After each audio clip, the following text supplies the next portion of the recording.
I found true love and happiness. Oh, yeah. And I found the guy of my dreams. I didn't know a matzo ball from a basketball. Do I have your attention now, Liberals and NDP? Do I have your attention now?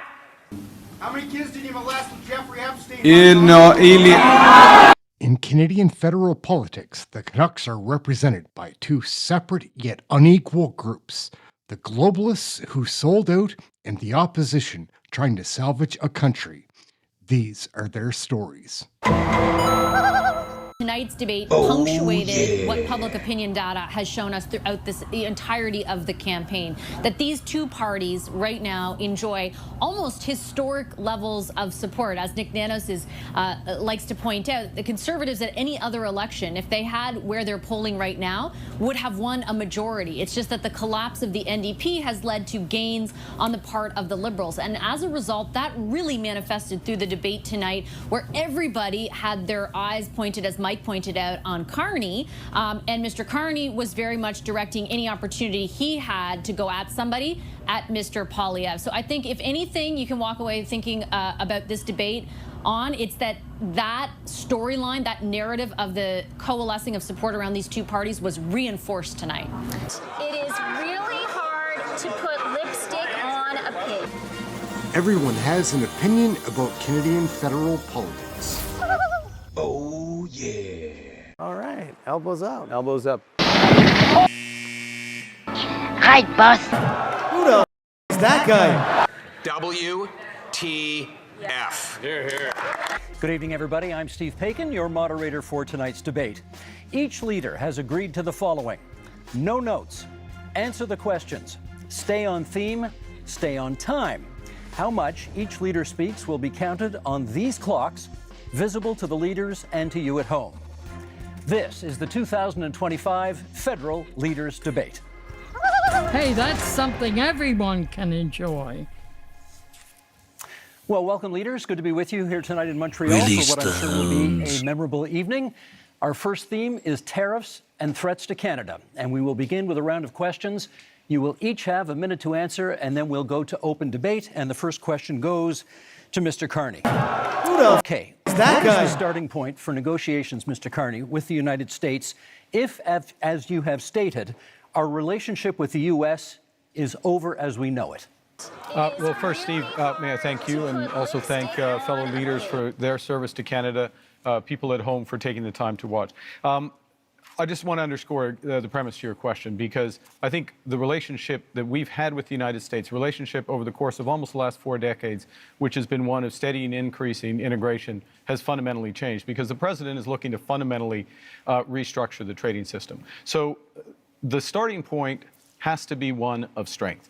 It has to show that we have control of our own economic destiny, has to have a clear plan here at home to build this economy, to diversify our trading partners with like-minded countries, and also has to have a position of strength in terms of our reaction to the U.S. unjustified tariffs. And that's why we have put in place counter tariffs that have maximum impact in the United States and minimum impact here at home. Mr. Poilievre, would you do anything differently? Well, first of all, thank you, Steve, and thank you to our fellow contestants here today. It's an honor to be here. What would I do different? Well, I'll start by what I would do the same. I think we do need to counter the American tariffs with our own to deter this economic aggression. We must make clear that we will always be sovereign and independent. What would I be doing differently? Well, we need to be in a position of strength.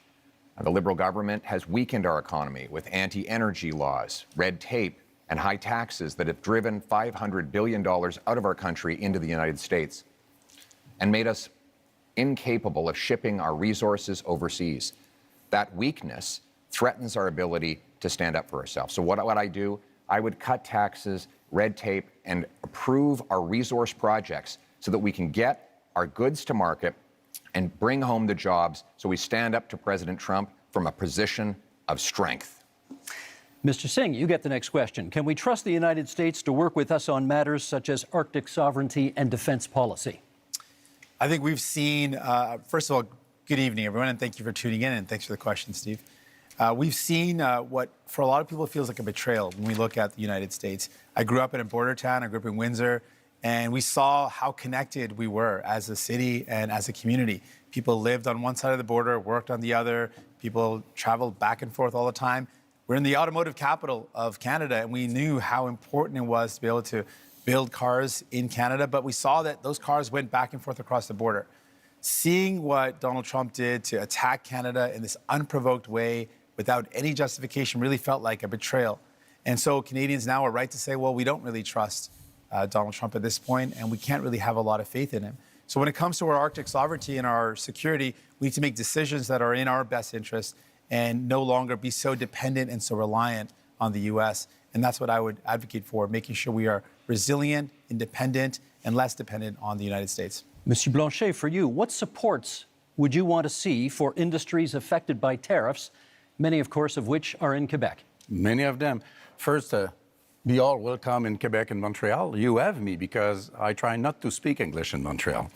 However, I think we should never underestimate the threat that Mr. Trump poses on Quebec economy and Canada economy and Mexico economy. But we must acknowledge the fact that the economy of Quebec is built differently. The challenges are not the same. The necessity for Quebec to have at least partly its own voice in the negotiation is important. The difference between Quebec and Canada is very important in terms of economy, but also in terms of identity and language and values and who we are and the way we want to handle immigration. So we have the right to be different, and if this difference is being respected by whoever becomes Prime Minister of Canada, we will be reliable partners in order to achieve the best possible negotiation and protect ourselves and our economies as partners. Merci, Monsieur Blanchet. Okay, we now move into open debate, and I'll start it off, Mr. Carney, with you, and then we go from there.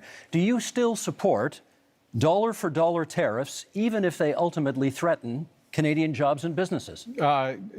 No, and in fact, we've already moved off from dollar-for-dollar tariffs. We have to recognize, and I think we all do, the United States economy is more than 10 times the size of the Canadian economy. And the principle in terms of our counter tariffs is to have maximum impact in the United States, as I said a moment ago, minimum impact here. So we have to think about the impact on Canadian businesses. I'll give you one example, if I may. In the auto sector, the way we've designed those auto tariffs is that Canadian automakers, if they maintain production here, if they maintain their investments here, when I say Canadian automakers, I mean automakers that have jobs and plants and production in Canada, then they can have lower tariffs on what they ship to the United States. We create a huge incentive for them in order to do that. We also have carved out the Canadian auto parts sector. Last point, I know you're pressed for time, the Canadian auto parts sector, so that it can remain competitive with the United States. We're focused on maximizing Canadian jobs, maximizing the harm in the U.S., so that we get them where we need them. Mr. Poilievre, you want in, then Mr. Singh. Well, Mr. Carney, you claim that you want our country to respond with strength, but after the last decade, half of which time you've been Justin Trudeau's economic advisor, our economy is weaker than ever before. It's been the worst growth in the G7. We've lost $500 billion of investment south of the border. You supported blocking pipelines in Canada that gave Donald Trump and the U.S. a near monopoly over our energy. And now you want to keep in place Bill C-69, the liberal no new development law that blocks us from shipping our resources overseas. How could you possibly think it's a good idea to give the Americans a continued monopoly on our energy projects when you have seen how much these liberal policies have weakened our country over the last decade? Let Mr. Carney respond, and then Mr. Singh. Sure. If I may, yes. So let's go to my record. My record is a month long as Prime Minister. And this goes to the heart of coming to the Americans with strength, but doing the right thing for Canada. Within the first week as Prime Minister, I sat down with all the premiers of the provinces and territories, as well as the leaders of the Indigenous peoples. Got an agreement with all the provinces and territories, doesn't happen very often, got an agreement for them to have one Canadian economy instead of 13, first point. Secondly, to commit the federal government to do its part by Canada Day, so free trade in Canada by Canada Day. Thirdly, the federal government to commit with respect to project reviews. The question was about pipelines. I'm getting to it. Thirdly, one project, one review, and relying on provincial. Yes, hey, it that's is possible. something It is everyone possible can under system. enjoy. It is the impact assessment.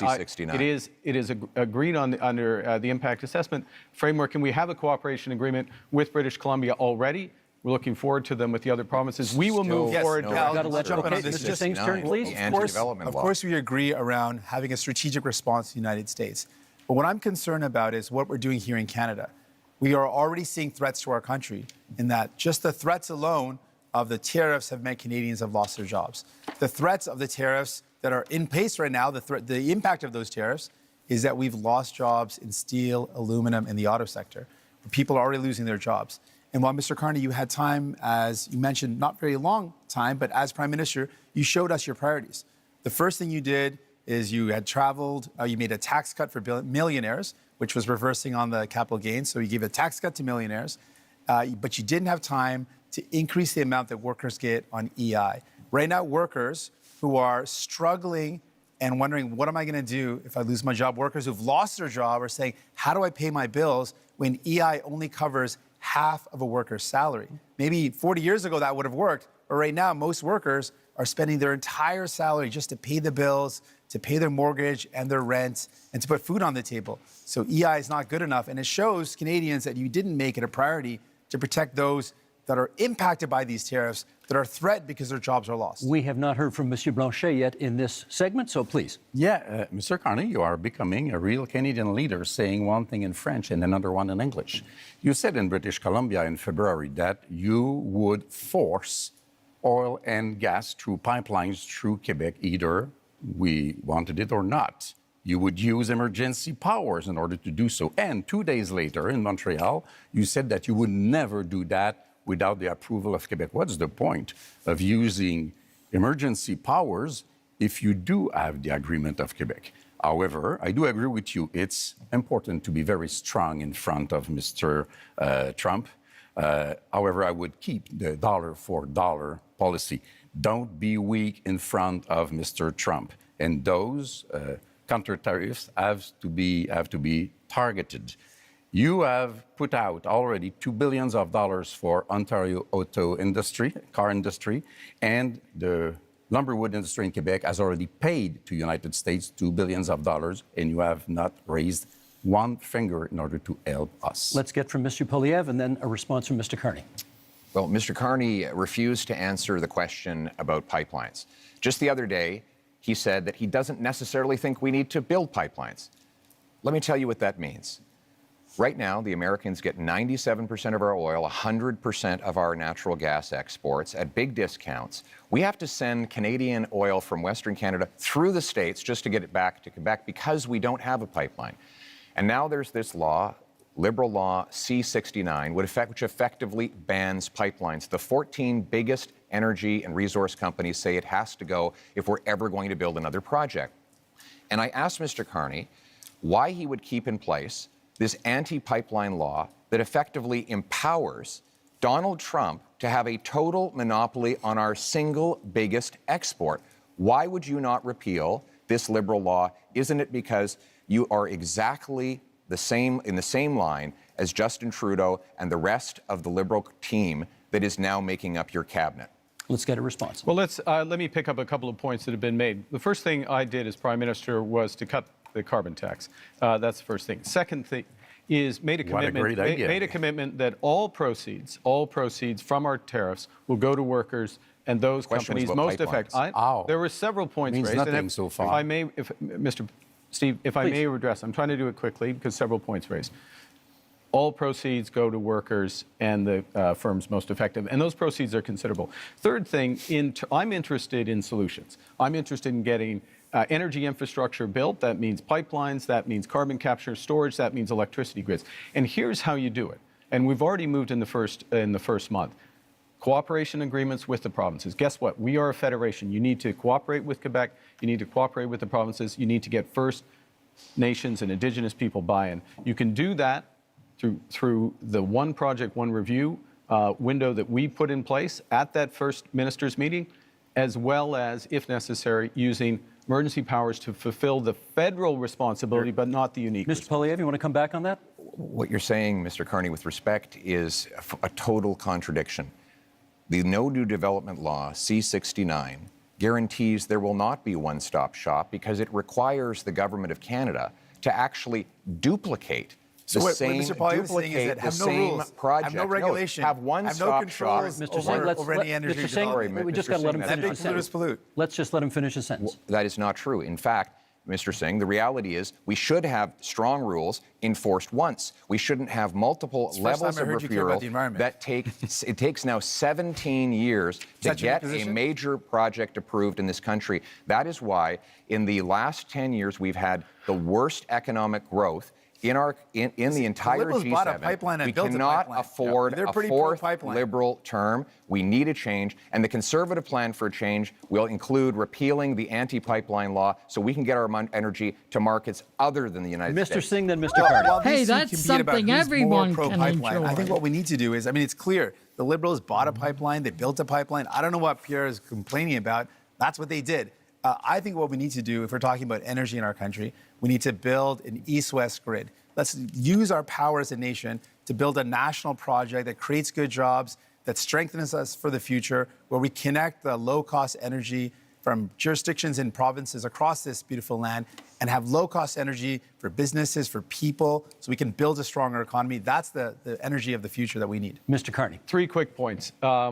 First, the pipeline built, yes, TMX built. That's why oil exports up 50% over the course of the last few years. Secondly, Mr. Singh is absolutely right about the east-west grid. Grid interconnections, which is part of the energy corridor, huge opportunities for this country. We have to be able to do more than one thing.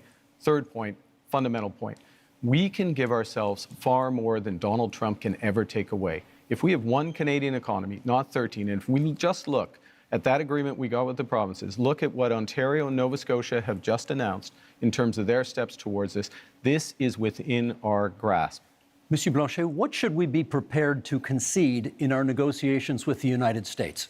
I want to be back to something that Mr. Carney said.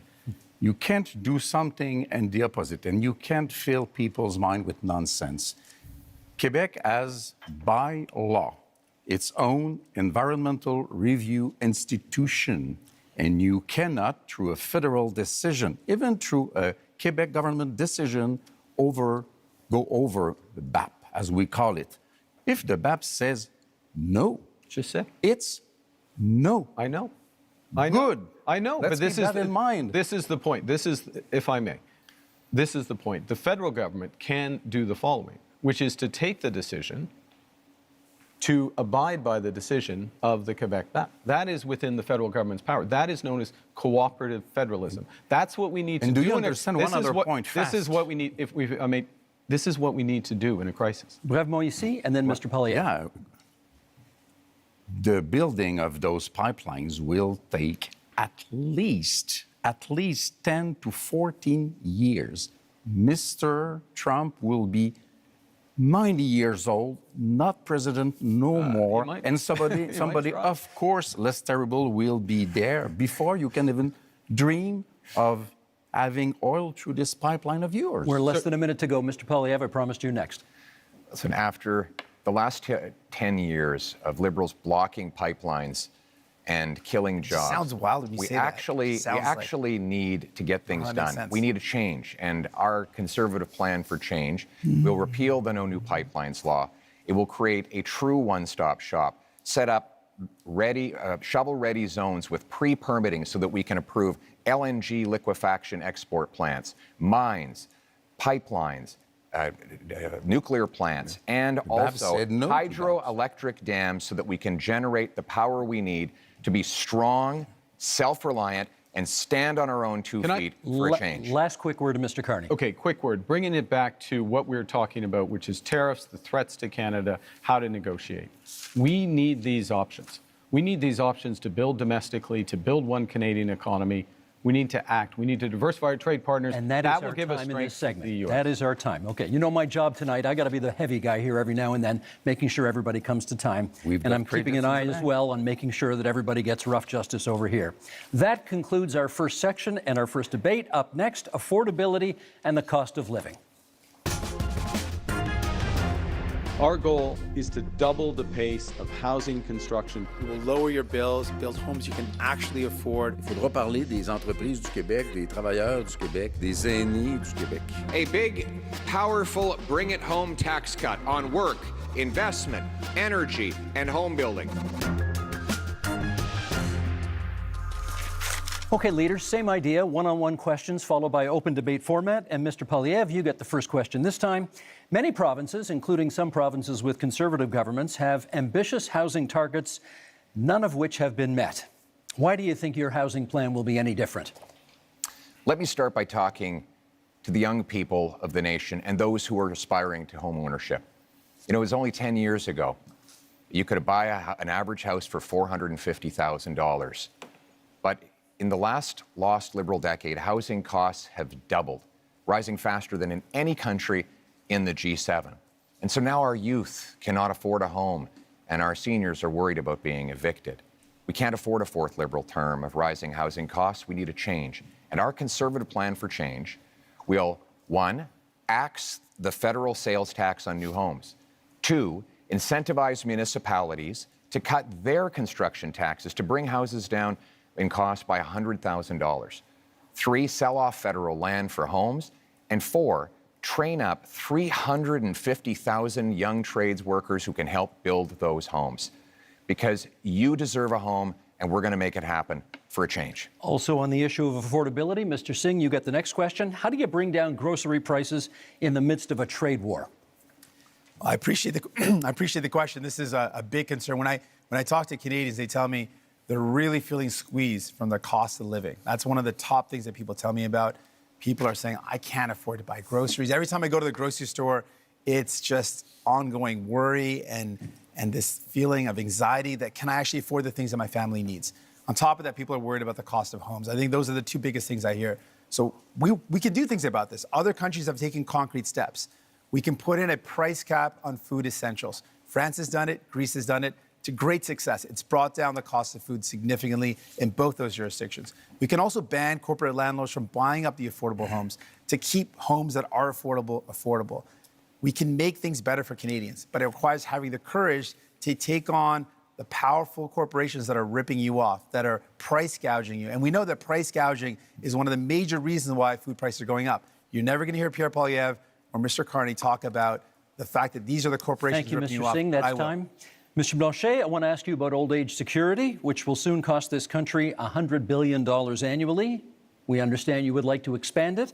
How would you pay for that? We would want it to be just for everybody because the Liberals have created a discrimination against elders which are 65 to 75 years old, having 10% less income from federal government than those who are over 75. But the best way to do it is to have everybody pay its fair share in terms of tax, which means that one should not be entitled to hide money in fiscal paradise in order not to pay him or his clients or friends, not to pay billions of dollars in taxes that could be used to help the situation of elders.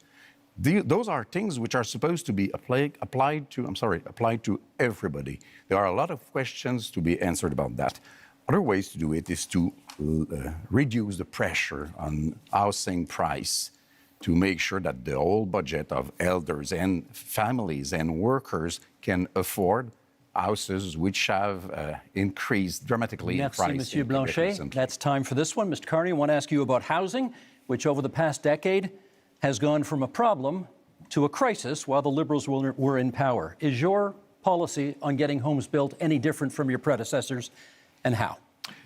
This is one of the reasons why I entered this contest, because of the housing crisis, the cost of living crisis, the housing crisis, and the Trump crisis to help fix it. And I would say, look, the housing approach is fundamentally different because we need a fundamentally different approach. We need to build housing at a rate that we haven't seen since the end of the Second World War. We do need a fundamentally different approach. And with the fundamentally different approach, we can build an entirely new industry. So the question is how? Now, Mr. Poilievre and I agree on some things. Okay? I agree as well on reducing the tax on first-time home purchases as a way to buy. But I am focused on increasing the supply of homes and doing that in a way that uses Canadian technology and modular, prefabricated housing, that uses Canadian lumber, including in reinforced timber, and uses Canadian workers. And in all respects, we're scaling up to double the rate of home building. Thank you, Mr. Carney. That's time. We now move to open forum here. And Mr. Singh, you get the first comment. Many of you have pledged to cut the GST on many aspects of buying a home. And Mr. Singh, I want to ask you, would you cut the GST on anything else in order to make life more affordable? Absolutely. In fact, I'm the only one on this stage that fought to give people a GST holiday. Interestingly, while the GST holiday helps working class folks, middle class folks by taking off the GST off essentials, the Conservatives under Pierre Poilievre voted against that. They opposed the idea of giving people, actual folks that need help, a tax break and would rather give millionaires a tax break, which shows you whose side he's on, which is not surprising.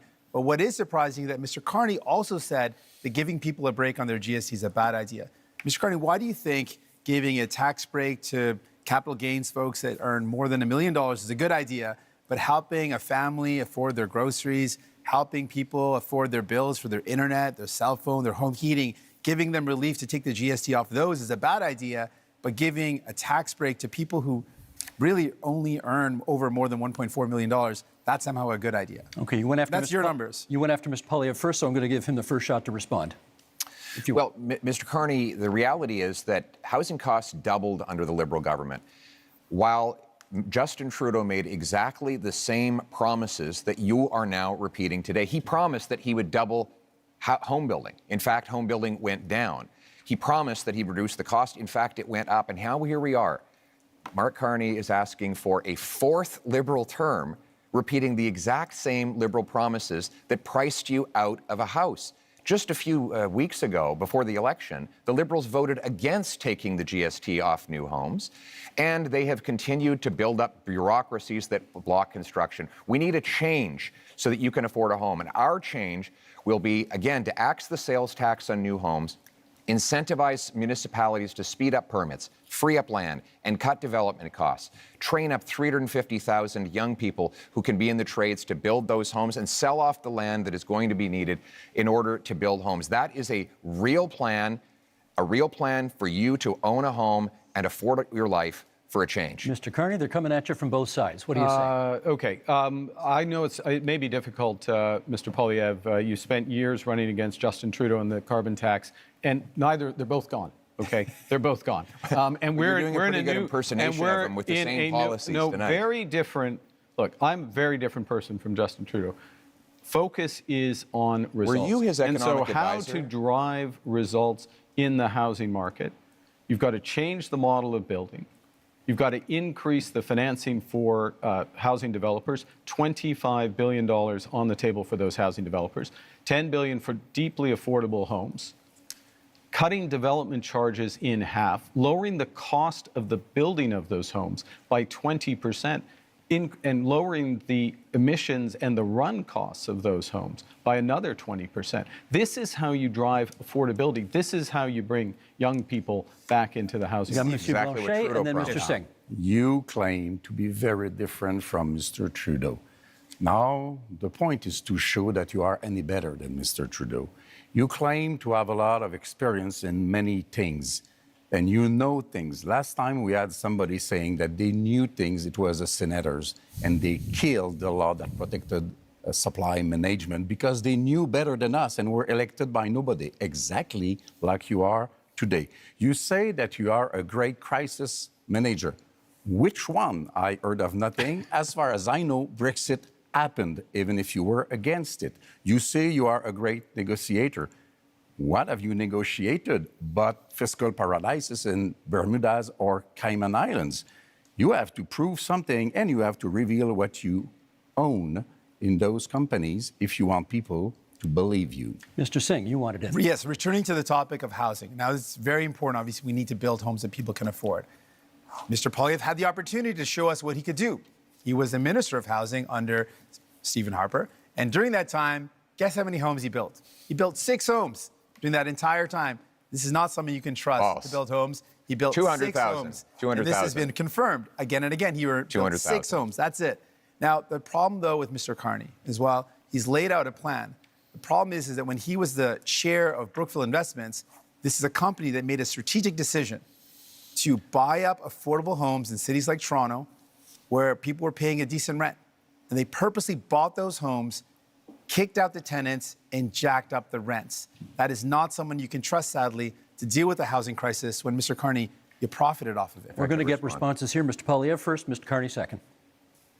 First of all, Mr. Singh, hold this up to remind you. The Toronto Star, the Toronto Star debunked your falsehoods. No, it was 6 homes, and I appreciate neither Liberals or NDP are very good with math, but in that year, the year I was the minister, if I could, which is great. The year I was, Singh, let's let him answer. In the year I was, high enough, though. The year I was minister, we had 200,000 homes built, and guess what the average price of a home was at the time? $450,000. And guess what happened and at the end of the Conservative reign? One bedrooms rented out for $900. And that since that time, housing costs have actually doubled under the Liberals. They doubled and under the Conservatives too. Now we have Mr. Carney making tens of billions of dollars of spending promises that will ultimately continue to build bureaucracy. We don't need more bureaucracy in Ottawa. We tried that for 10 Liberal years, Mr. Carney. What we need is to build homes in communities. And that means axing taxes on home building and getting the government out of the way so that builders can actually build. I think, Mr. Carney, you are on housing. We need a change, and you, sir, are not a change. Mark Carney.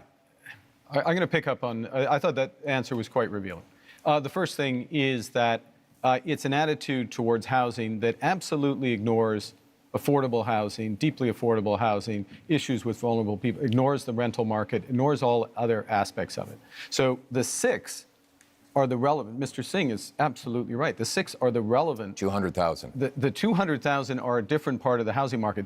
There are many Canadians. There are many Canadians at different income levels. The second thing it reveals is a misunderstanding, a misunderstanding, I'll be polite, of how the government's balance sheet can catalyze enormous private investment.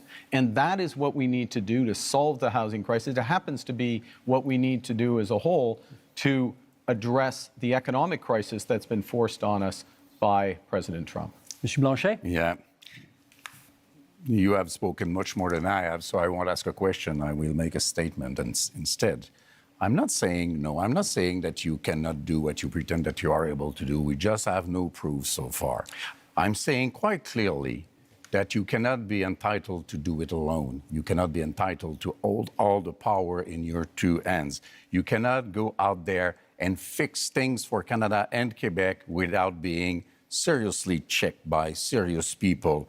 You cannot go out there and speak for Quebec without Quebec having its own strong voice to protect itself and to promote its different economy. So if you want to collaborate, let's say right now that whatever happens, even if minority government happens, you will be a partner with the different Quebec economy and identity, which you have been not interested in for the economic part and not respectful for the identity part. Let me get Mr. Singh in at this point. Can you tell us what's the first thing you would do to make life more affordable for Canadians? Hey, that's something everyone There's a lot of things that we can do, enjoy. and I've laid out some of those things. I think fundamentally, I'm the only person on stage that not only fought for real relief for people in terms of affordability, I'm the only one that fought for pharmacare that actually makes life more affordable by giving people medication coverage, dental care that gives people more affordability by letting them access their services if you're a senior and a kid. I fought for childcare to make sure people could afford childcare. All measures that Mr. Poilievre voted against, all measures that Mr. Blanchet voted against. So if you want someone that's going to fight for you in Ottawa to actually make life more affordable, you can't entrust all the power to Mr. Carney. He doesn't have a track record of making life more affordable for people, but we do. So vote for a New Democrat, and we'll continue this work to make life more affordable for you, while the Conservatives and the Bloc have voted against those measures to make life affordable, because that's not who they care about. New Democrats are in it for you. Pierre Poilievre. The number one expense for families today is taxes, more than they spend on food, clothing, and shelter combined. This after 10 years of Liberal tax increases. We can't afford a fourth term of high Liberal taxes. That's why Conservatives have a plan for change. And that plan includes voted against every measure to help people out. Cutting income taxes by 15% for the average worker and senior, saving a working couple up to $2,000, rewarding hard work again. Because hard work is actually being punished. Is actually being punished because of the very high taxes. Now, the Liberals promised 10 years ago they would lower them. They actually raised taxes on 9 out of 10 Canadians.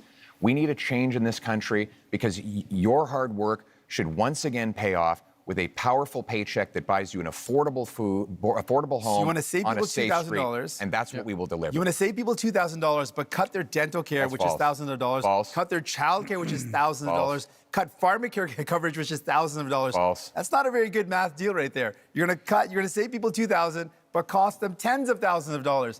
That's why you cannot afford Conservatives, and you certainly can't trust the Liberals on their own. Turn. You need New Democrats. Mark Carney. I'm going to reinforce that point, and then I'll respond to Mr. Blanchet. Child care in this country, $3,000 to $10,000 a year for a family, depending on where you live. Province, jurisdiction. Depending on where you live, that's what's being saved there. $800 per trip to the dentist. We've expanded dental care to 8 million Canadians. Because we forced 8 million Canadians. Because New Democrats Pharmacare. These are fundamental issues for affordability. We're talking about affordability and taking them off in order. That's why you need New Democrats. Quebec. That's not what I've said. And in terms of income taxes working with Quebec for Canadians. Yes, absolutely. Throughout the short time I've been Prime Minister, working directly with the Premier of Quebec, our Minister of Foreign Affairs, our Minister of Finance are from Quebec. Quebec and Quebec issues, whether it's Why supply haven't you answered Mr. Legault's letter? He asked 5 things in the letter. He reduced his expectations. We're talking about... And you did not even answer him. And tonight, you are so much in love with Quebec. Steve, the question that Canadians have to ask. Why vote for Conservatives? He's got the... Mr. Singh, sorry, he has the floor. Come on. The question you have to ask is, after a decade of Liberal promises, can you afford food? Is your housing more affordable than it used to be? What is your cost of living like compared to what it was a decade ago? And are you prepared to elect the same Liberal MPs, the same Liberal ministers, the same Liberal staffers all over again for a 4th term? Mr. Carney, Justin Trudeau's staffers are actually here with you at this debate in Montreal, writing the talking points that you are regurgitating into the microphone. How can we possibly believe that you are any different than the previous 10 years of Liberal government? 25 seconds left in this segment for you to respond to that. Look, I do my own talking points. Thank you very much. The biggest risk we have to affordability, the biggest risk we have to this economy is Donald Trump. So first and foremost, we've got to get that right. Secondly, we need to do it in a way that brings everyone along together.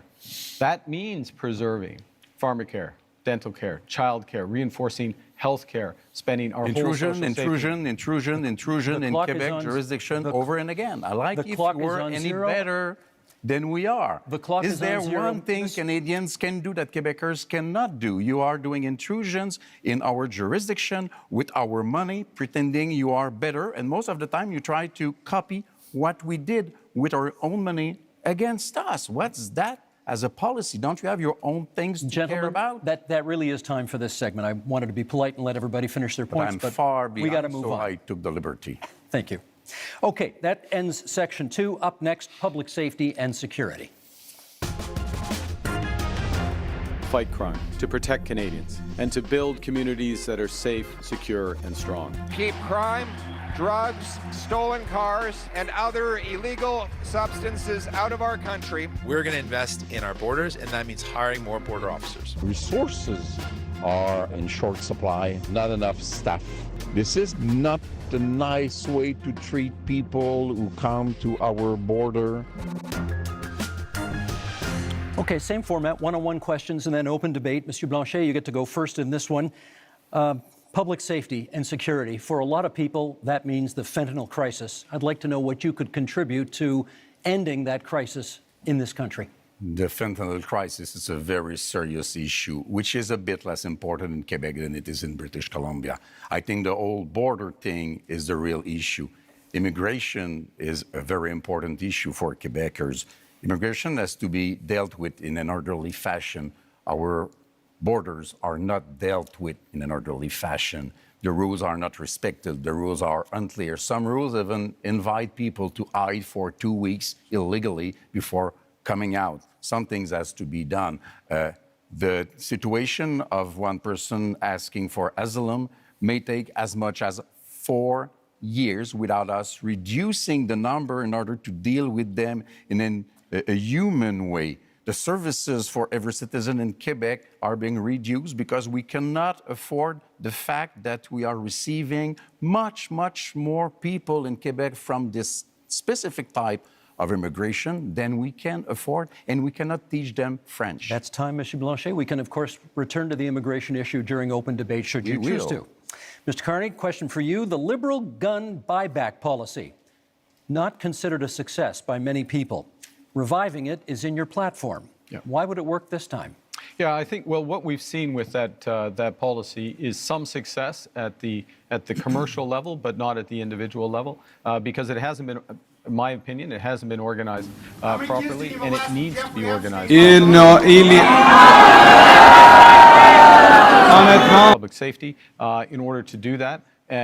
So part of this is a different focus of government, a focus on results, a focus on clear milestones in the short term. Let me make a broader point, though, on gun, which is that we have a problem with guns coming over borders, which is why we've tightened our borders.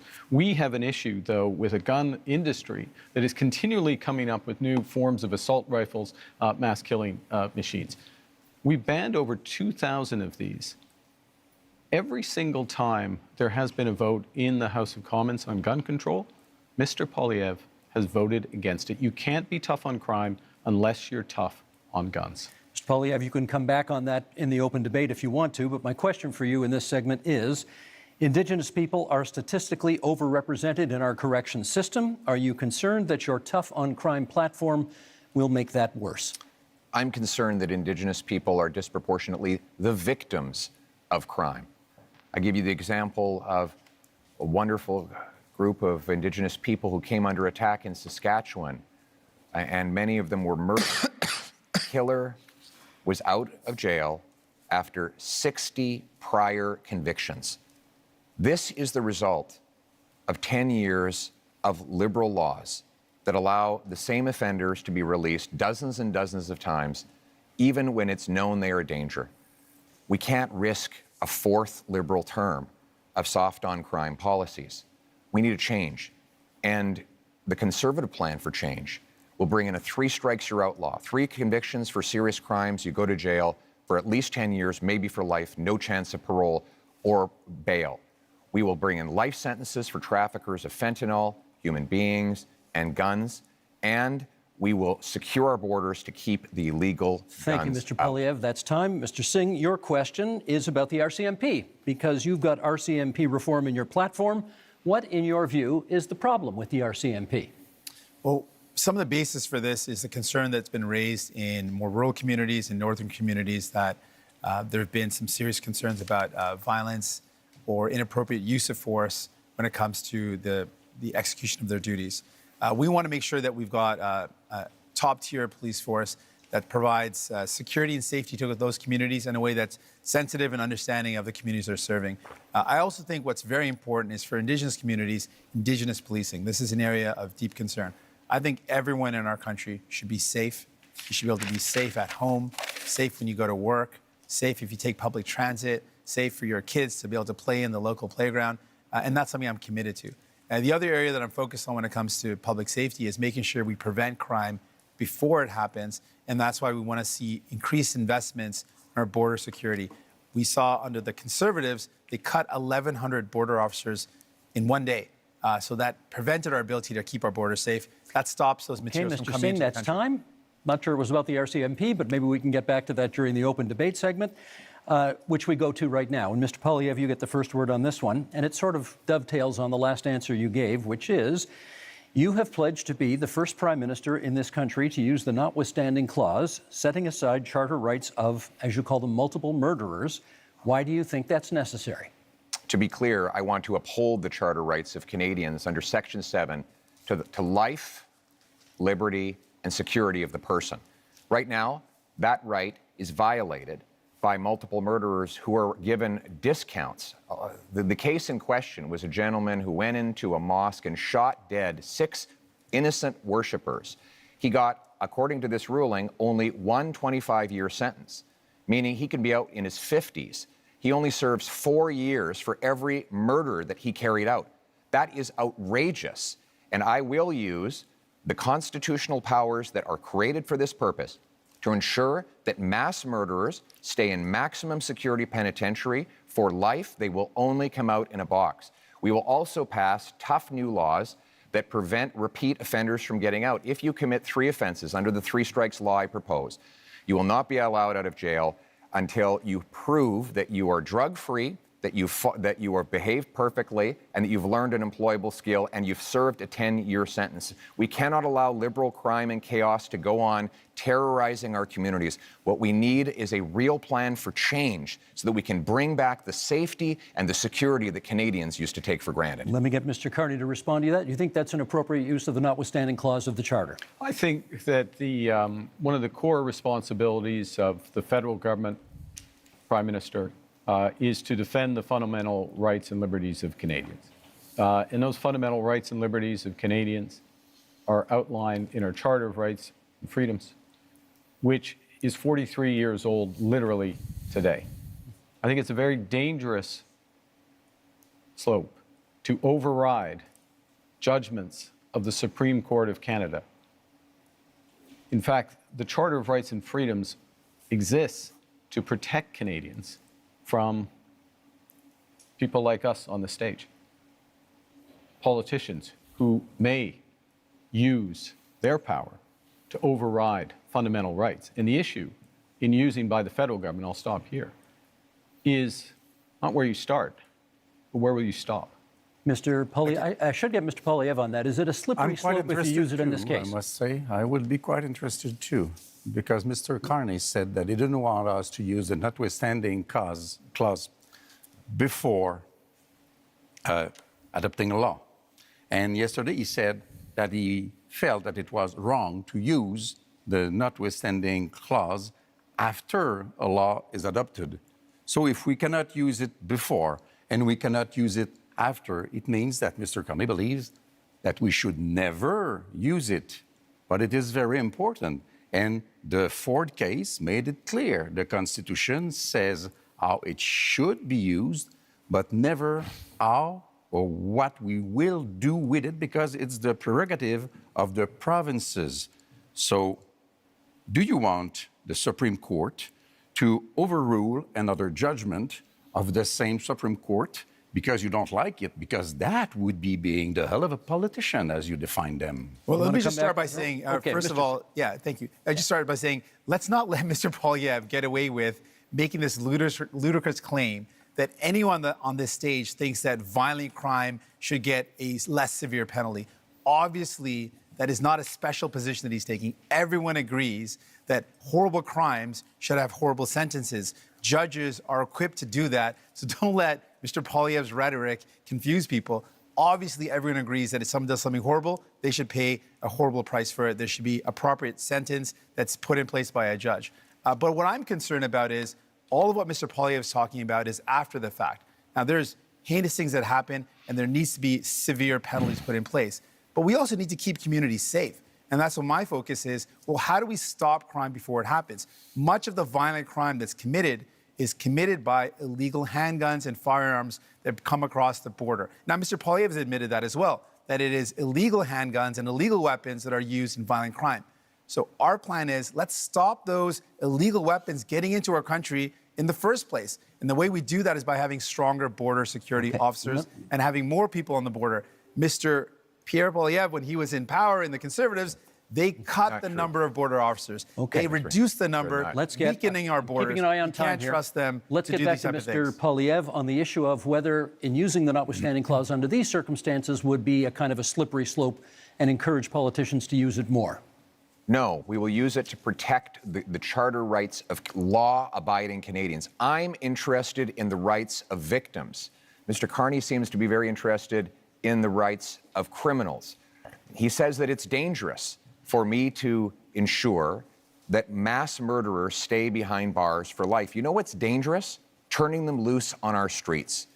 I don't think you appreciate, sir, the chaos that is unfolding in communities. In Toronto right now, the police have been forced to tell people to just let the thief steal the car. When they break into the house, just take the keys. Just let them take the keys so that you don't get hurt. People are living in terror in many of our communities precisely because of the catch and release bail law, C-75, which requires judges release the accused at the earliest opportunity under the least onerous conditions. Every single member of your Liberal caucus and your Liberal cabinet voted in favor of this bill, and they are all determined to keep it in place despite constant promises to the contrary. Mr. Carney, Canadians deserve to live in peace and security. That is the right that I'm fighting for a change. I'm fighting for that as well, and let me be specific about two things that have been raised. The first is with respect to these issues of car theft, home invasion, and I'll use the GTA area where there has been a sharp increase. How do you attack that? You attack it several ways. One, you increase the criminal penalties for that happening, particularly if you're part of a gang, particularly if you use a firearm. And you will do that? And we're doing so. We've committed to doing so. You put in place a reverse onus in terms of bail so that it has to be proven that there's not a risk, which we've also committed to. And then you go to what Mr. Singh was talking about, which is we have to reinforce our frontiers. That's why we're committing to an extra 1,000 Canada Border Service agents, an extra 1,000 RCMPs. That's why, as part of the broader fentanyl initiative, where we've added to the RCMP there, we've added drones, we're adding helicopters, we're adding surveillance, and we're going to the other end of the chain with respect to car theft, which is tightening security at the ports. This is what we need. In order to get results, you need to focus at both ends of the chains in federal government. Singh. Thank you very much. I want to talk about one of the issues that has come up is the idea of the public safety concerns around the overdose crisis and how this is devastating our communities. We're seeing so many lives being lost. In that, we know that one of the ways to address that is by investing in some of the solutions like mental health services and rehabilitation services. Services keep our communities safe, having access to those good services. Both Mr. Carney and Mr. Poilievre are proposing cutting government spending and cutting those services. That's not going to make our communities safer. We need to see better investments in rehabilitation services, more investments in mental health. We need to respond to this serious crisis in our country with care and compassion. I met with Moms Stop the Harm, an organization of moms that have lost their children to this opioid overdose crisis. They've literally had their children have died because of this. And they're saying we need to do everything possible to save lives, to stop this death from happening. And I think we need to listen to those moms, and that's my commitment. Ms. Blanchet. Two things as rapidly as possible. First, we believe that we should act on crime gangs and organizations, defining them as we do for terrorist organizations. We have to protect our kids from the violence of those gangs, from the drugs being sold by those gangs, from the guns and whatever else being stolen, sale being by those gangs. Sold? And not stolen, being, you purchase a thing and selling, sold by those gangs. And we mostly have to protect our kids from being recruited by those gangs, becoming violent at 13 and 14 and 16 years old, because this is the real fear of parents like I am.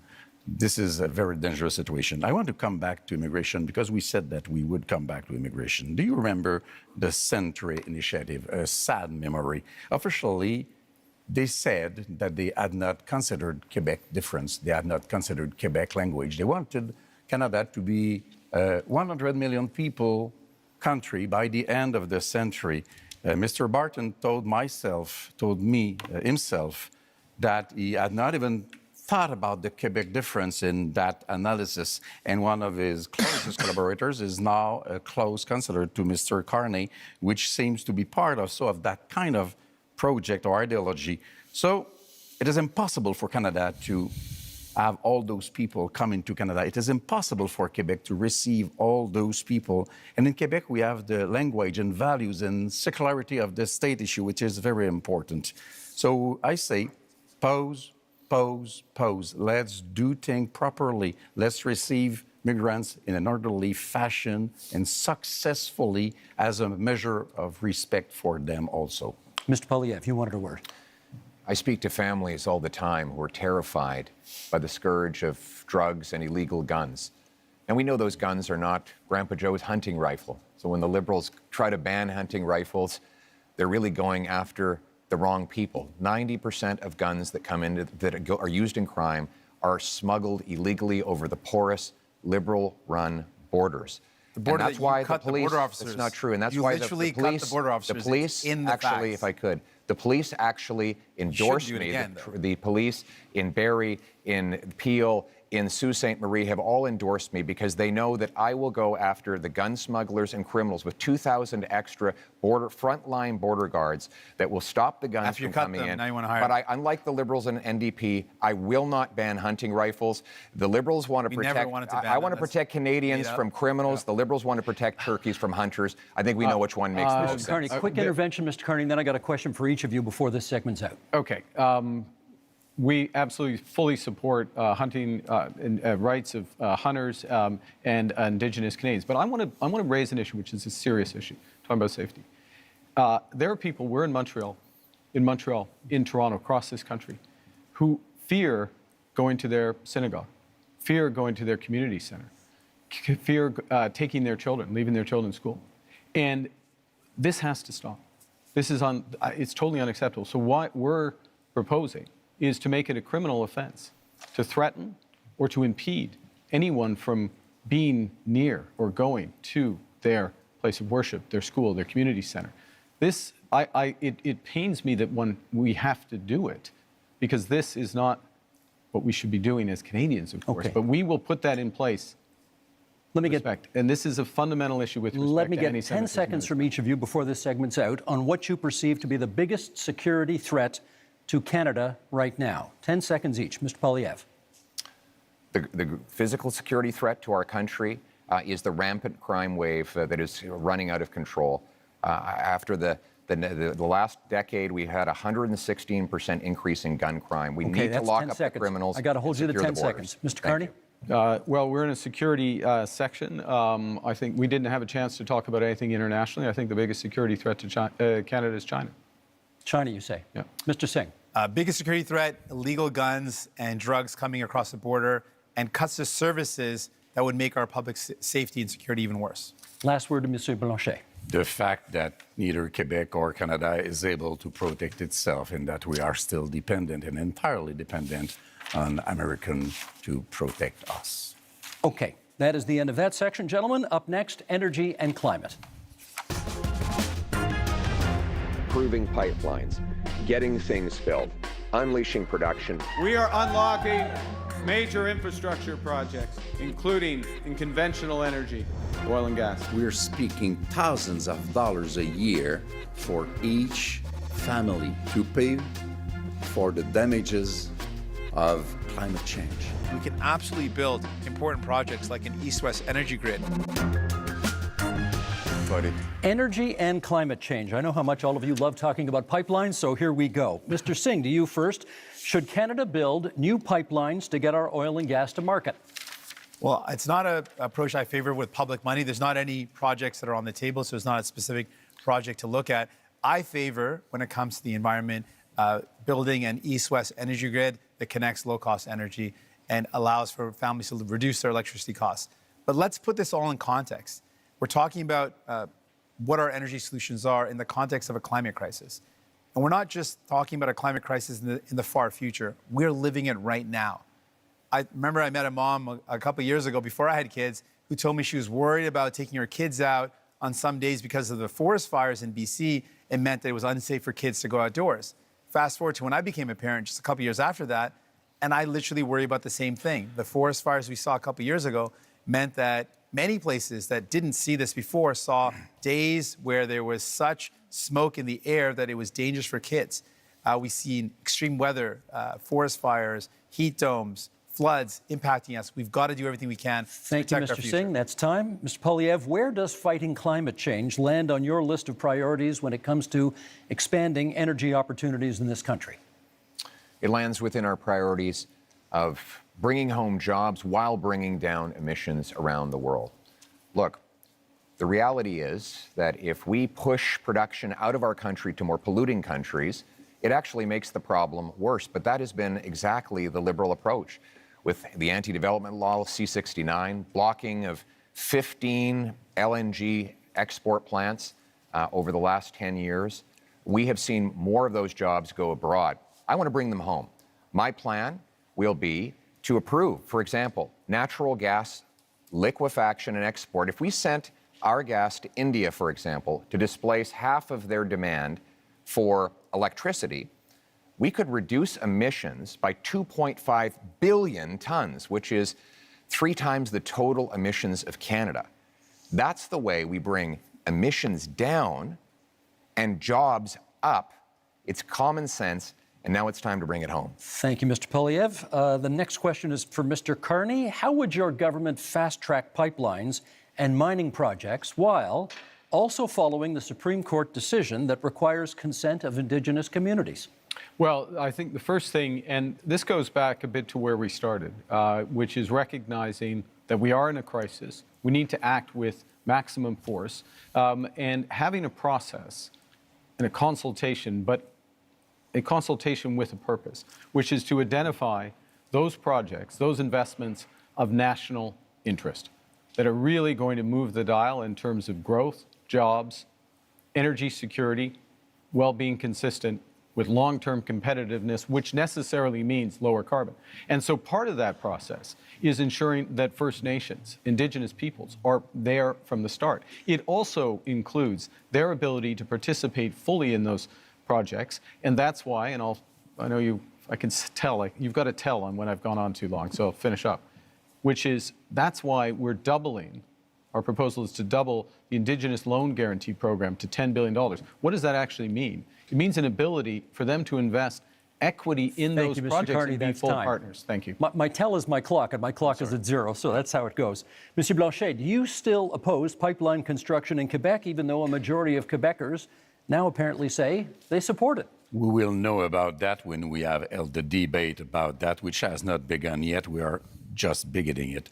First, we are hearing very creative numbers, and we are being fed nonsense. And we will be back to it in a few minutes. But energy, trade, commerce is from south to north or north to south. And it's true in Quebec also. In a little more than 3 years, Donald Trump won't be in office, and there will be not one more pipeline having been built once we get there. So let's be serious, responsible, and we will be back with the numbers.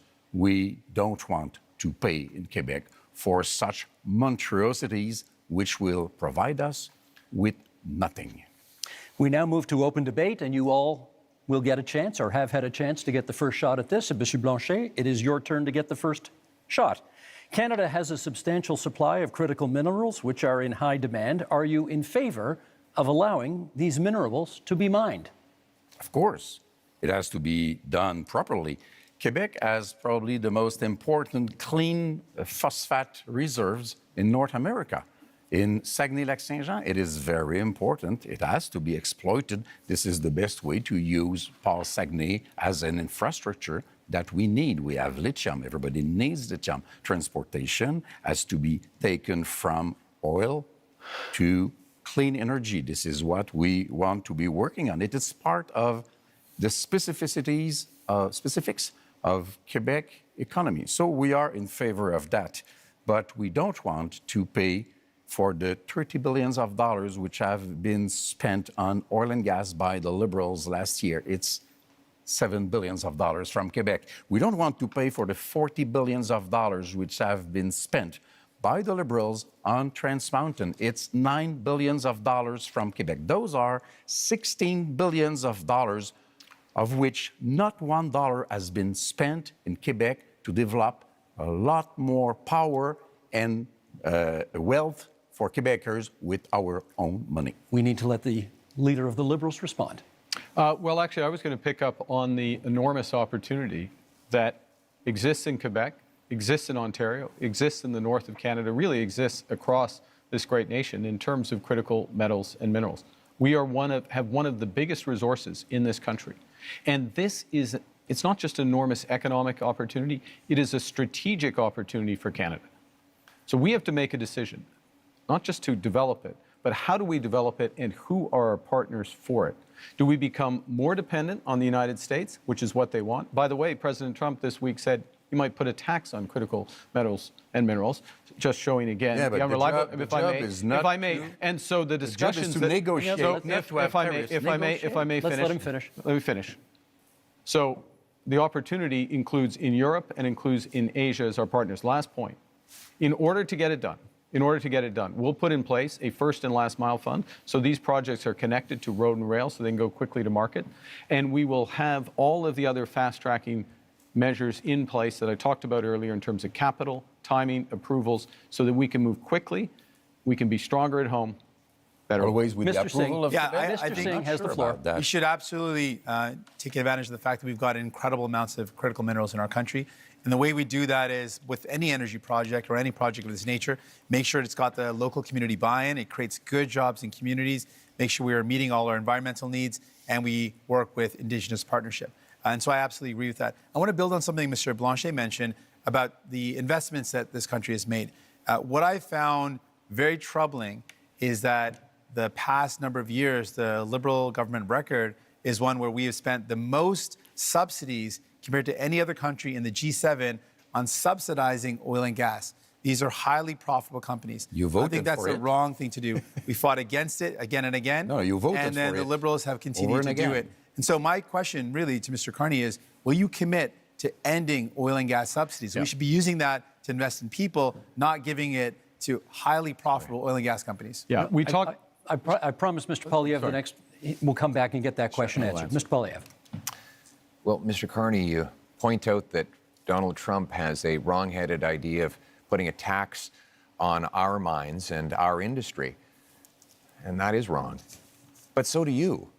You want to apply a massive industrial carbon tax on Canadian mines, Canadian steel mills, Canadian aluminum plants, you want to let them Canadian oil and gas plants. And your idea is to double the tax that Trump is applying by hitting them a second time. This will do nothing for the environment. It will actually ship our jobs south of the border, so Mr. just plan is like as much President as they want. Trump Not a good wants. My plan is to bring that production home here to Canada. For example, I will give a tax credit to low-emitting Canadian industry like Quebec's aluminum, for example, or British Columbia's natural gas, so that we not only bring home the production, but we do it below global average levels of emissions, so that we actually help the environment while bringing home the jobs for our people we have to let him finish. At the same time. That is a sensible, pragmatic approach that puts us in charge of our economic destiny so we can stand up to the Americans from a position of strength for a change. Mr. Carney, we've got, hang on a second. I want to give you a chance to speak to Mr. Singh's criticism about oil and gas subsidies and Mr. Poilievre's criticism about the industrial carbon tax. Okay, I'm going to make 3 points. I'll make 4 if you want me to respond to that, but I want to make 3. The first is that I answered this question last night, but I think the puck had already dropped in the Canadians game, so not everyone heard it. Yes, end to oil and gas subsidies. That's why you need new Democrats. Secondly, I would have done it independently. Secondly, recognizing that the biggest component of that was the cost of building Keystone. Keystone, which is the pipeline which has helped to increase oil and gas oil exports rather by 50% in this country, that is an asset of the people of Canada. We own it. And the question of what to do it. So it's not a subsidy that has disappeared, it's actually an asset of Canada. Let me make a third point, though, in terms of where the oil and gas industry, particularly the oil industry, wants to and needs to go, which is to become low carbon in the production and transportation of oil. One of the big projects we need to move forward with is carbon capture and storage, the Pathways Project, so that we have oil and gas that is competitive, not just today, 10 years from now and 20 years from now, as the world uses less. We want to have more market share. We need to do Mr. that. Carney, My government will move that. But by definition, a subsidy isn't when we buy a pipeline. I'm talking about subsidies that go to oil and gas companies. Independent, separate from the country, oil and gas companies. That's what I'm talking about. The figure you quoted last night included the cost of the pipeline. Do you want to address his point? Billions of dollars we're spending. We got to stop spending. Sorry, can we get you to address his point about the industrial carbon tax? How much will the industrial carbon tax add to the price of a car? So the first thing I want to say is I'm going to address the broader point. The broader point is the entire absence of a climate plan from Mr. Poilievre, which, by the way, is going to put our industry and our country at a disadvantage as we're looking for new trading partners. Guess what? Most people want to deepen our partnership in Europe, in Asia. Those countries care about whether or not you've made progress. Second thing is, we're designing a program so that the big polluters pay Canadians at home for making responsible climate choices, for retrofitting their home, getting their emissions down, or improving otherwise. And that is smart climate policy. It's better for the big polluters, and it's better for Canadians. Pierre Poilievre. Mr. Carney didn't answer my question. I asked how much would an industrial carbon tax on Canadian steel add to the price of a car? And he won't answer because he knows that it will be very expensive because there's lots of steel in cars. Now, Mr. Carney has temporarily But do you know the answer? hidden the you don't know the carbon answer tax. either. You're just throwing out random questions. Thousands of You're just dollars. making it up, though. You don't extra know. costs. I actually do know the answer to that question. He's wrong. When you add taxes to steel, you raise the price of everything that uses steel. When you add taxes to the price. When you add the carbon tax onto the price of, for example, fertilizer, you increase the price of food. So while Mr. Carney has temporarily hidden the Liberal carbon tax at the pumps while keeping the tax fully in law and planning to raise it after the election, he's also going after a tax on our industry that will ultimately be passed on to you. After a lost Liberal decade of rising costs, we cannot afford a fourth Liberal term. We need a new government that will fully axe the carbon tax, increase the jobs that we have here in Canada, and bring down your cost of living. We've got just a little over 3 minutes left in this segment. So, Mr. Singh, I want to ask you, do you think climate change is still a priority from Canadians? You're out there. What are you hearing? Absolutely. You speak to any young person, and they think, we're seeing climate crisis in front of us happening right now. You speak to seniors who say, we used to be able to live in our homes without air conditioning, and now we're seeing heat crises in communities that never had worries about extreme weather. We're seeing flooding, we're seeing forest fires like never before. We are living in a climate crisis. So Canadians are absolutely worried about it. As soon as we come into a summer, we start seeing those forest fires again. It's top of mind for Canadians because they're living it, they're seeing it. And I want those Canadians to know, Mr. Carney is not going to end those fossil fuel subsidies unless I'm there to fight back. Mr. Poilievre wants to let big polluters pollute as much as they want, poison our beautiful land, our water, and air. He wants to let them dump into our oceans. I'm going to fight back and defend our environment. Monsieur Blanchet, on the issue of whether or not people still care about climate change. I think people should be kept very informed about climate change because we are in a very strange denial situation about climate change, which still exists and is very expensive. And I'm sorry to crash your party, guys, but you are telling fairy tales. Clean oil and gas is a fairy tale. Large-scale carbon sequestration, sorry, I'm French, is a fairy tale. It does not exist. If Alberta wanted to exploit oil and gas and it were not a matter of pollution, I wouldn't mind at all. That's their business. Our own powerhouse in terms of energy in Quebec is clean energy. We are the best place in the world to achieve that. Our market is the northeastern part, Democrat part of United States. We want to keep our money to create wealth in Quebec for Quebecers. Let us be different because we can afford to be different. Let me give, I will get to you because I said I would, but you've taken a couple of hits here and I want to give you a chance to respond to some of the things the people on this side of the stage have said. Thank you. Well, first of all, we do support protecting the environment. Banning We want to ban the dumping of raw sewage into our waters. We want to hold large corporations to high environmental standards to protect our water and air. But we cannot do that by raising taxes and sending jobs overseas, as Mr. Carney is proposing to do. That has been the approach of the last 10 years of the Liberal government. What the biggest companies that develop our resources say is that we need to repeal the Liberal anti-development law C-69, a law Mr. Carney wants to keep in place. They say we need to repeal the industrial carbon tax and get rid of the Liberal energy cap. We need 6 months approvals in order to to take back energy security and energy sovereignty. We can summarize that. He wants to conclude as much as Mr. possible. Carney, hang on. Last word to Mr. Carney in this Thank segment, please. Thank you very much. You know, I was born in Fort Smith in the Northwest Territories, just north of what the oil sands became. When I was born and when I was growing up in Edmonton, early days, it was a fairy tale, quote unquote. But you know what happened? Canadian ingenuity, Canadian engineers, Canadian governments, both the federal government and the Alberta government got together and converted this. The worst pollution if I may, in the world. If I may. The worst pollution may I finish? in the May I world. finish? May I finish? 10 more seconds to finish, please. Let him finish his point. That's the opportunity we have. That's the opportunity we have in carbon capture. That's the opportunity we have in small modular reactors. That's the opportunity we have in hydrogen beyond. This country can be a clean energy superpower. My government will help deliver it. And that is time for this segment. Gentlemen, let us go to our final theme, which is called Leading in a Crisis. Canadians know how to weather a storm. Canadians know how to get through a difficult time. If, at the end of the day, we end up with the balance of power, Quebec is safer than it could be in any other scenario. Now is not a time for weakness. Now is the time to take back control. Canadians are always ready when someone else drops the gloves. Okay, leading in a crisis is a pretty broad theme that allows us to explore many different avenues here. So let's get to it. Mr. Carney, you get the first question this time.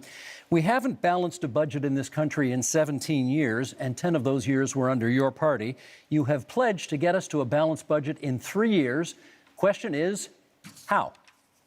So let me put this in the context of leading in a crisis, which is, in a crisis, you got to plan for the worst. Worst is that the U.S. actually does want to take us over. Secondly, you got to have a plan to build, and that'll include a fiscal plan, and I will get to that in a second. The third thing is you need to respond in a crisis with overwhelming force. You need to think big. You need to move rapidly. The things we've been discussing today are a subset of what we can and should do as a nation, and we can deliver. And government can play a role, but its role has to be catalytic. And so our approach is that we will slow the rate of spending. It's been growing at 9% a year, operational spending, program spending, away from transfers individual, 9% a year. We'll slow that to 2%. We will focus on a small amount of capital spending by the federal government in order to drive enormous private investment up to $500 billion by 5 years. Thank you, Mr. Carney. Ukraine surely constitutes a crisis. Leading in a time of crisis, Mr. Poilievre, question for you. If the United States withholds support from Ukraine going forward, do you believe Canada should commit more to assist? I believe we should continue to support Ukraine. Our party supported donating missiles that the Canadian military was decommissioning. We supported funds and other armaments to back the Ukrainians in the defense of their sovereignty. We also need to rebuild our own Canadian military because the Russians want to make incursions into our waters. We'll be buying 4 massive Arctic icebreakers. I'll be opening the first Arctic base since the Cold War in Canada, CFB Iqaluit. We're going to double the size of the Arctic Rangers and fill the vacancies in our Canadian armed forces. We need a change to rebuild our military, which has been so disintegrated under the cuts and the mismanagement of the last 10 years. But we can have a change because we have the best soldiers, sailors, and airmen in the world, and they will have full backing from my government if you give me the honor of becoming Prime Minister.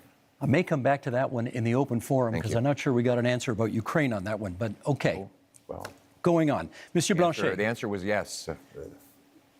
We'll get more details, perhaps, as we go forward. Monsieur Blanchet, given the U.S. trade war, should any talk of a referendum on Quebec independence be put on pause? That one is easy. It will happen only after the negotiation is over, and that's a good thing. I want to say I support the idea. We must help Ukraine, but we also must help the civilians of Gaza, and we must destroy Hamas, which is a terrorist organization. You know what? I don't want to be the leader of Canada. You will understand that. I don't want to be Prime Minister. But I can offer to be a partner, a responsible partner, a collaborative partner, if Quebec is respected in its differences, in its aluminum industry and lumberwood industry and culture and French language and values of secularity of the state, which is the price to be paid in order to have real equality. Then, if we are respected, we will be a partner, and then even Canada will be stronger in its negotiation against Donald Trump. This is what I am offering. Respect us. Mr. Singh, I watched last night's debate. You seem very eager to talk about healthcare, so let's talk a little more healthcare right now. You have made many promises on healthcare. If a province says to you, we'll take your money for healthcare, but not your conditions on how to spend it, what do you do? We've got to negotiate. We can't be giving away money without clear conditions. We're in a healthcare crisis right now, and a crisis that is hurting people across this country. People are waiting desperately in line in emergency rooms for hours and hours. Seniors are waiting for years and years to get the care that they need for surgeries that would remove pain or help them deal with mobility issues. We're in a serious crisis. Healthcare workers are burnt out. They are overstretched. And what we're seeing is more and more privatization, and that is hurting our public universal healthcare system. So we've got to fight back against it. We cannot allow our public money to go to a for-profit private clinic lining the pockets of a rich CEO or investors instead of going towards care. We need to make sure that we are investing in solutions where care gets to people, not profiting those at the very top. And so that's my commitment. I'm going to fight to make sure we defend our healthcare against the threats of Americanization and privatization. Okay, we now go to open forum debate, and perhaps, Mr. Poilievre, you get the first word here. This might be a good time to put a little more flesh on the bone of what you think Canada could do for Ukraine if the U.S. backs out. Yes, and my answer is that we should continue to support Ukraine. We don't need to follow the Americans in everything they do. When they're wrong, then we will stand on our own and with other allies. And with respect to Ukraine, that of course includes support with intelligence, equipment, armaments, but it also includes defunding Putin. Right now, Vladimir Putin has a monopoly on the European energy market because, frankly, the Liberals blocked exports of Canadian natural gas off the Atlantic coast. They blocked multiple projects. I would rapidly approve those projects on national security grounds so that we can actually ship Canadian natural gas over to Europe, break European dependence on Putin, defund the war, and turn dollars for dictators back into paychecks for our people. Mr. Carney, you wanted to add? Well, I want to go to the situation in Ukraine because it's very important. We've been a steadfast, Canada has been a steadfast ally, and Canadians have stepped up, welcoming Ukrainians into their homes and supporting them in other ways. You know, in my first month as Prime Minister, we joined the Coalition of the Willing to support Ukraine as the U.S. stepped back. So led by France, the United Kingdom, with Ukraine, number European nations, Australia, ourselves, New Zealand. That's an example of how the new world is going to be, Canada participating in these areas and helping. It also means open trade. Mr. Poilievre voted against free trade agreement with Ukraine. It means aid for Ukraine. Mr. Poilievre wants to cut foreign aid, including for Ukraine, or not. He didn't mention support for aid for Ukraine. We have to stand by them. We have to be there, and this government has been. Mr. Singh. New Democrats absolutely support standing with Ukraine, and will continue to do that. But I appreciate the opportunity in talking about leadership in crisis, talk about many of the crises that we're up against. And one of the crises we're up against in our country, with the threat of Donald Trump, with the threat of the trade war, and with the privatization and Americanization of our healthcare system, is the healthcare system. And what we have learned today, you know, Mr. Carney mentioned slowing operation spending. That's a cut to services. He said his plan. He has a plan to balance the operating budget within 3 years. That's going to require massive cuts to spending. We calculated that at $43 billion in cuts. In fact, Rosemary Barton, when he was on the show on February 16th, he said he would cut spending. He said it would be in operations. He defined it as transfers in health. And finally, longtime Liberal and former House Leader Karina Gould said that Mr. Carney's plans would mean massive cuts. That's the only way to achieve it. So, Mr. Carney, do you think it is leadership to cut health care at a time when it is in crisis? I think it is wrong. We can't do that. We will not cut transfers for healthcare. We will not cut healthcare spending, full stop. But we'll Mr. have Carney, a detail, if I may. Who do we believe, Mr. Carney today, or the one he spoke on Rosemary Barton's show on February 16th, the one that repeated again that he would cut spending? Who do we believe? If I may, consistently said we'll preserve all transfers to the provinces, including the increases. We will preserve all the transfers to individuals, I won't detail them all, but they're. So we're looking at addressing an operational spend, which is about $150 billion. We will address that. We will make it more efficient, and we will do it in 3 years, and we'll balance that budget. Mr. Blanchet. I am 6 minutes behind Mr. Carney, so I will speak a little bit longer. First, I will support any initiative which will bring Canada aligned with Europe and NATO in order to be stronger and facing new threats. Good. I believe that 2% won't be enough. I'm not more in favor of war than anybody else, but we have responsibilities, and our main ally is removing himself from the stage. So we have to step up. We have to do our part. I want to go somewhere else entirely, however. I want to ask Mr. Carney, if we're speaking about leadership here, if Quebec and Canada were to say, you are not being given a majority government, there will be more conservatives than you would like, maybe more New Democrats than you would like, and more people from the bloc than you would like. Will you accept, because you don't seem to be very eager about that, to deal with people which basically are more experienced than you are, as legitimate as you are, and would be more representative altogether than you would be being alone in your little kingdom? And I want also to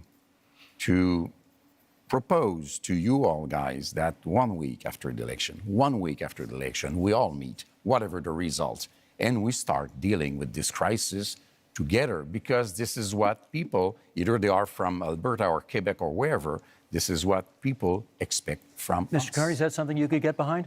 I look forward to meeting with everyone. You're welcome to come, Steve, if you'd like. Week after twice, but in all seriousness, that's not very respectful. No, but I'll that's come. Not very but I'm respectful. coming. On peut jaser un peu. Okay, I come to the core. On jase. Yeah, okay. I'll come to the core. Look, in a crisis, yes, you need a team, and you need to bring the country along with you. So what I did in the first week was to bring the premiers together, meet with all the Indigenous leaders, and move forward in that context. Now, the question is, who's going to lead out of this? Whoever leads out of this, if I may, Mr. Blanchet, thank you. Whoever's going to lead out of this is going to need to work with all the provinces, work with Labour, work with Indigenous leaders, work with all Canadians to bring them forward in a united front. And if I make this last point, one of the things that has happened, which is a credit to those people at home, is that Canadians are coming together. And it's our responsibility to meet the strength of Canadian unity. Still lagging. I have one small point to make. Yep. You will be elected, if you are elected, in the parliament where there are other leaders. I don't know if he called you, or Mr. POILIEVRE, I don't know if he called you, but before yesterday, you have not spoken to me once, even if I proposed it so many times.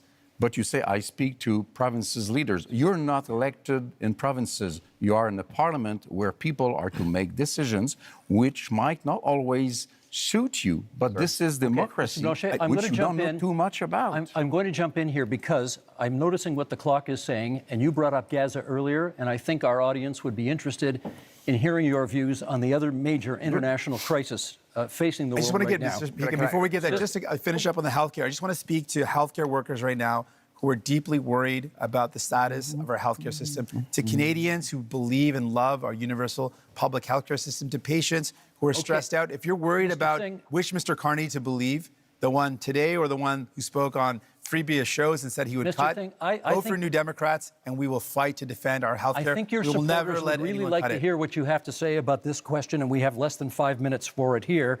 What role should Canada play in the other major international crisis in this world, in the Middle East and the war in Gaza? Pierre Poilievre, would you start us off on that? What role can Canada play?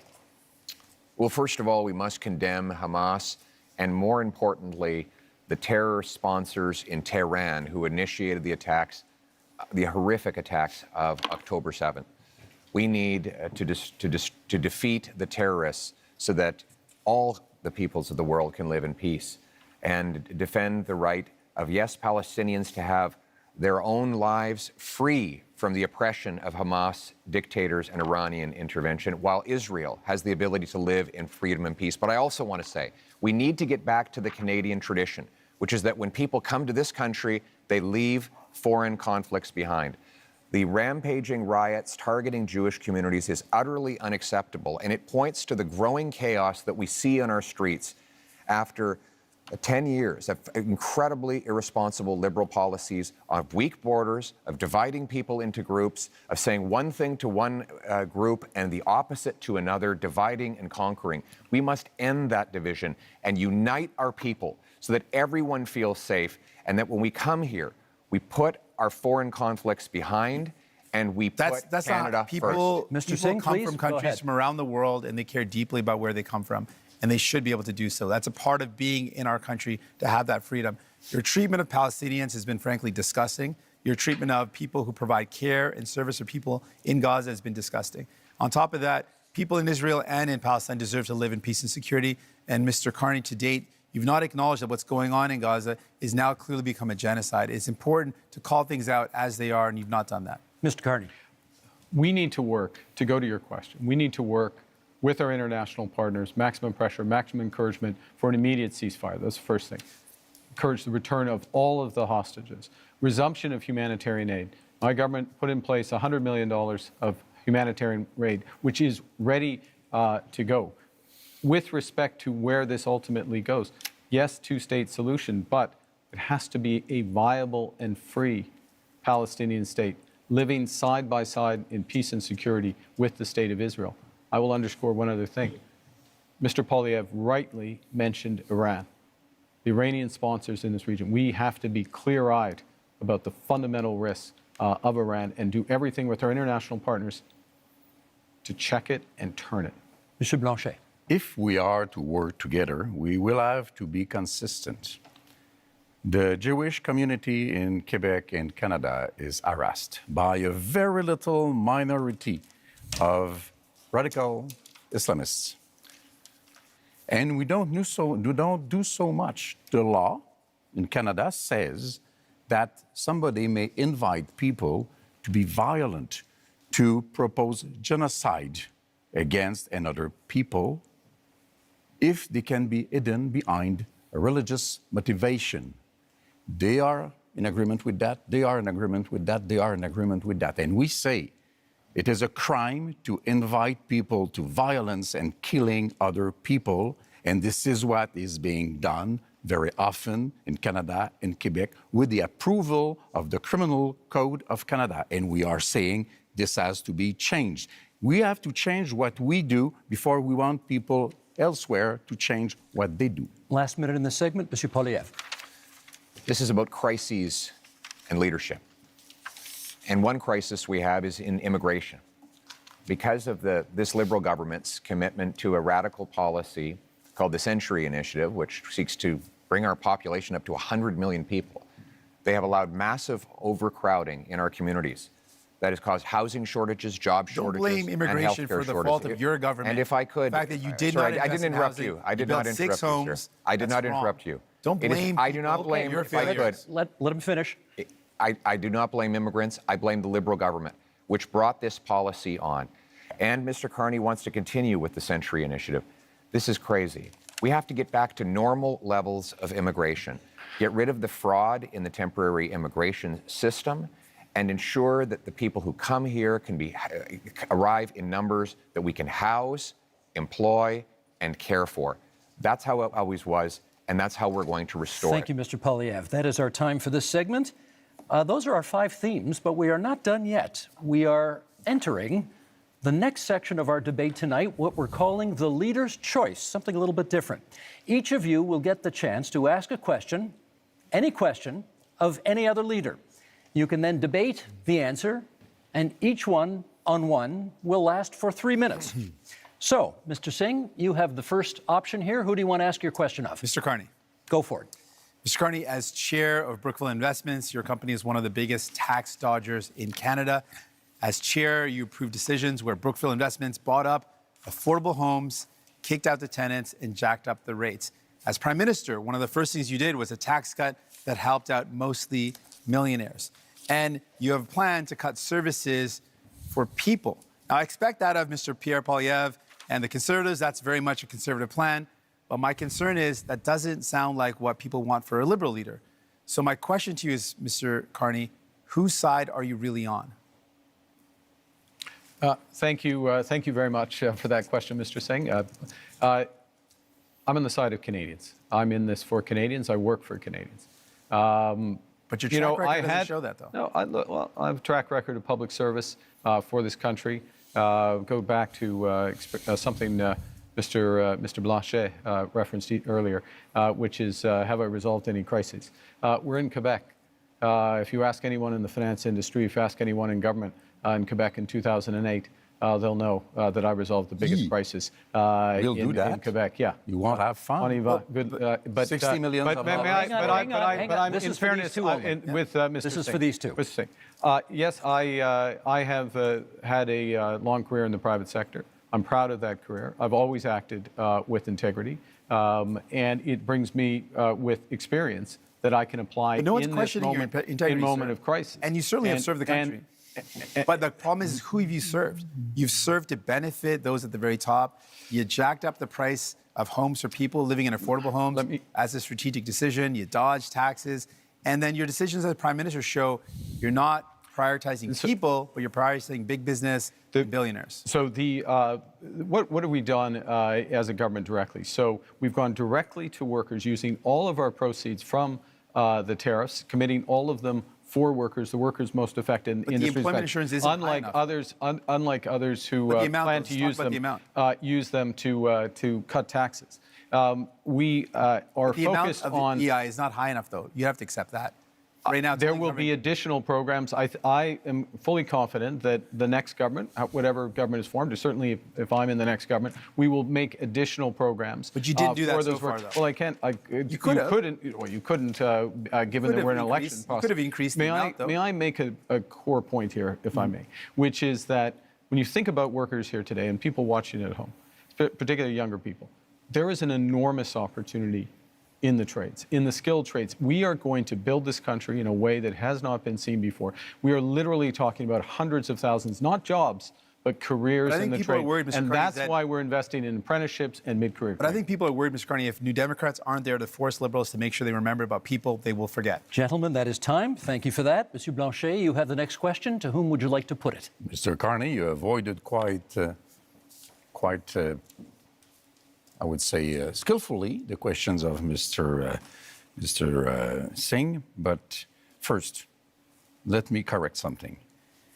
In 2008, not so much by your decision, $10 billion were given to car industry in Ontario, while 60 millions, not billions of dollars, were lent to lumberwood throughout the whole of Canada.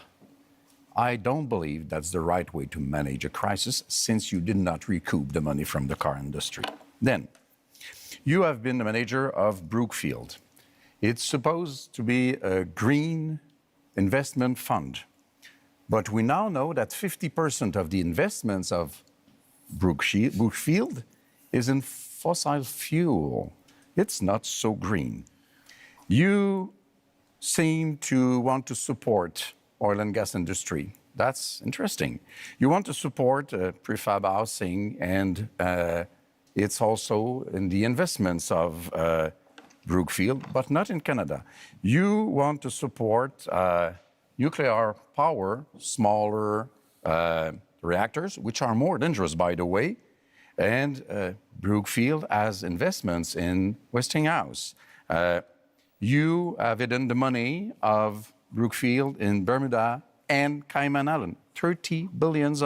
Billions of dollars lost for Canada. You are having your taxes being paid by families, workers, elders in Canada and Quebec instead of paying your own taxes. So I want to know, will you, before the election, reveal all the details of your assets, as Mr. Singh has done, as Mr. Poilievre has done, and as I have done? We have a right to know under those circumstances. Let's let him answer. Well, the first thing is, I want to say a word about, I'll say a word about Brookfield. You know, this is a Canadian success story. It is the largest infrastructure investor and developer in the world. It is one of the largest, if not the largest, developer of renewable power in the world. And who benefits from that? That's Canadian pensioners. That's Quebec pensioners. That is teachers. That is firefighters. It is a series of people, including individuals on this stage, benefit from that. Now, always acted with integrity, served the shareholders of Brookfield when I was there. I have left that. I have followed all the rules well in advance. So I have followed all the rules well in advance. Let's reveal your assets like we all did. And working for the people of Canada. What do you own? Why don't you tell Canadians and Quebecers what you own? Monsieur Blanchet, we're moving on to Mr. Poilievre now, who has his opportunity to ask the question of whomever he'd like here, and that will be? Mr. Carney, but if I could begin by setting the stage. The choice in this election is, after a lost Liberal decade of rising cost and crime and a falling economy under America's thumb, do we want to elect them to a fourth term? Or do we want to change? Change so that you can afford food and homes. Change so that you can be safe on your street, and change so that your paycheck grows faster than your cost of living. Change with a new Conservative government. Because Mr. Carney is not change. Mr. Carney, in 2020, it was recorded, you began advising Justin Trudeau. It's still on the Liberal Party website today that you are Justin Trudeau's economic advisor. They might want to update your website on that. On June 3rd of 2021, you said that inflation would be a sign of economic progress. And you advised governments, including Justin Trudeau's, your Liberal government, to print money, which led to the worst inflation crisis in a generation. Now, that means that mothers went to bed with empty fridges and empty bank accounts, worried how they'd feed their kids, that seniors worried they'd be evicted from their homes, that young people believed they'd never be able to own a home in the first place.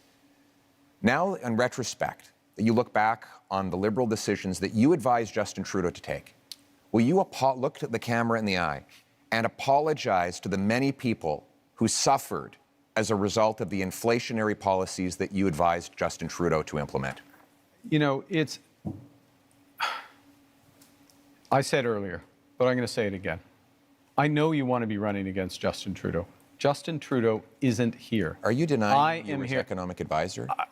I did not provide any of that advice. I did not provide any of that advice. It's on the Liberal Party website. I'm sorry. Are you accusing your Liberal Party of lying about your role? Because it says today, you can go to the Liberal Party website now, and it says that you were Justin Trudeau's economic advisor. The way you judge someone, in my view, is how they act, what they do when they have responsibility. Twice I was a central bank governor. And in both cases, if I may, in both cases when I was responsible for inflation, inflation was less than 2%. I'll add that when I was here responsible for the Bank of Canada, inflation was less than 2%.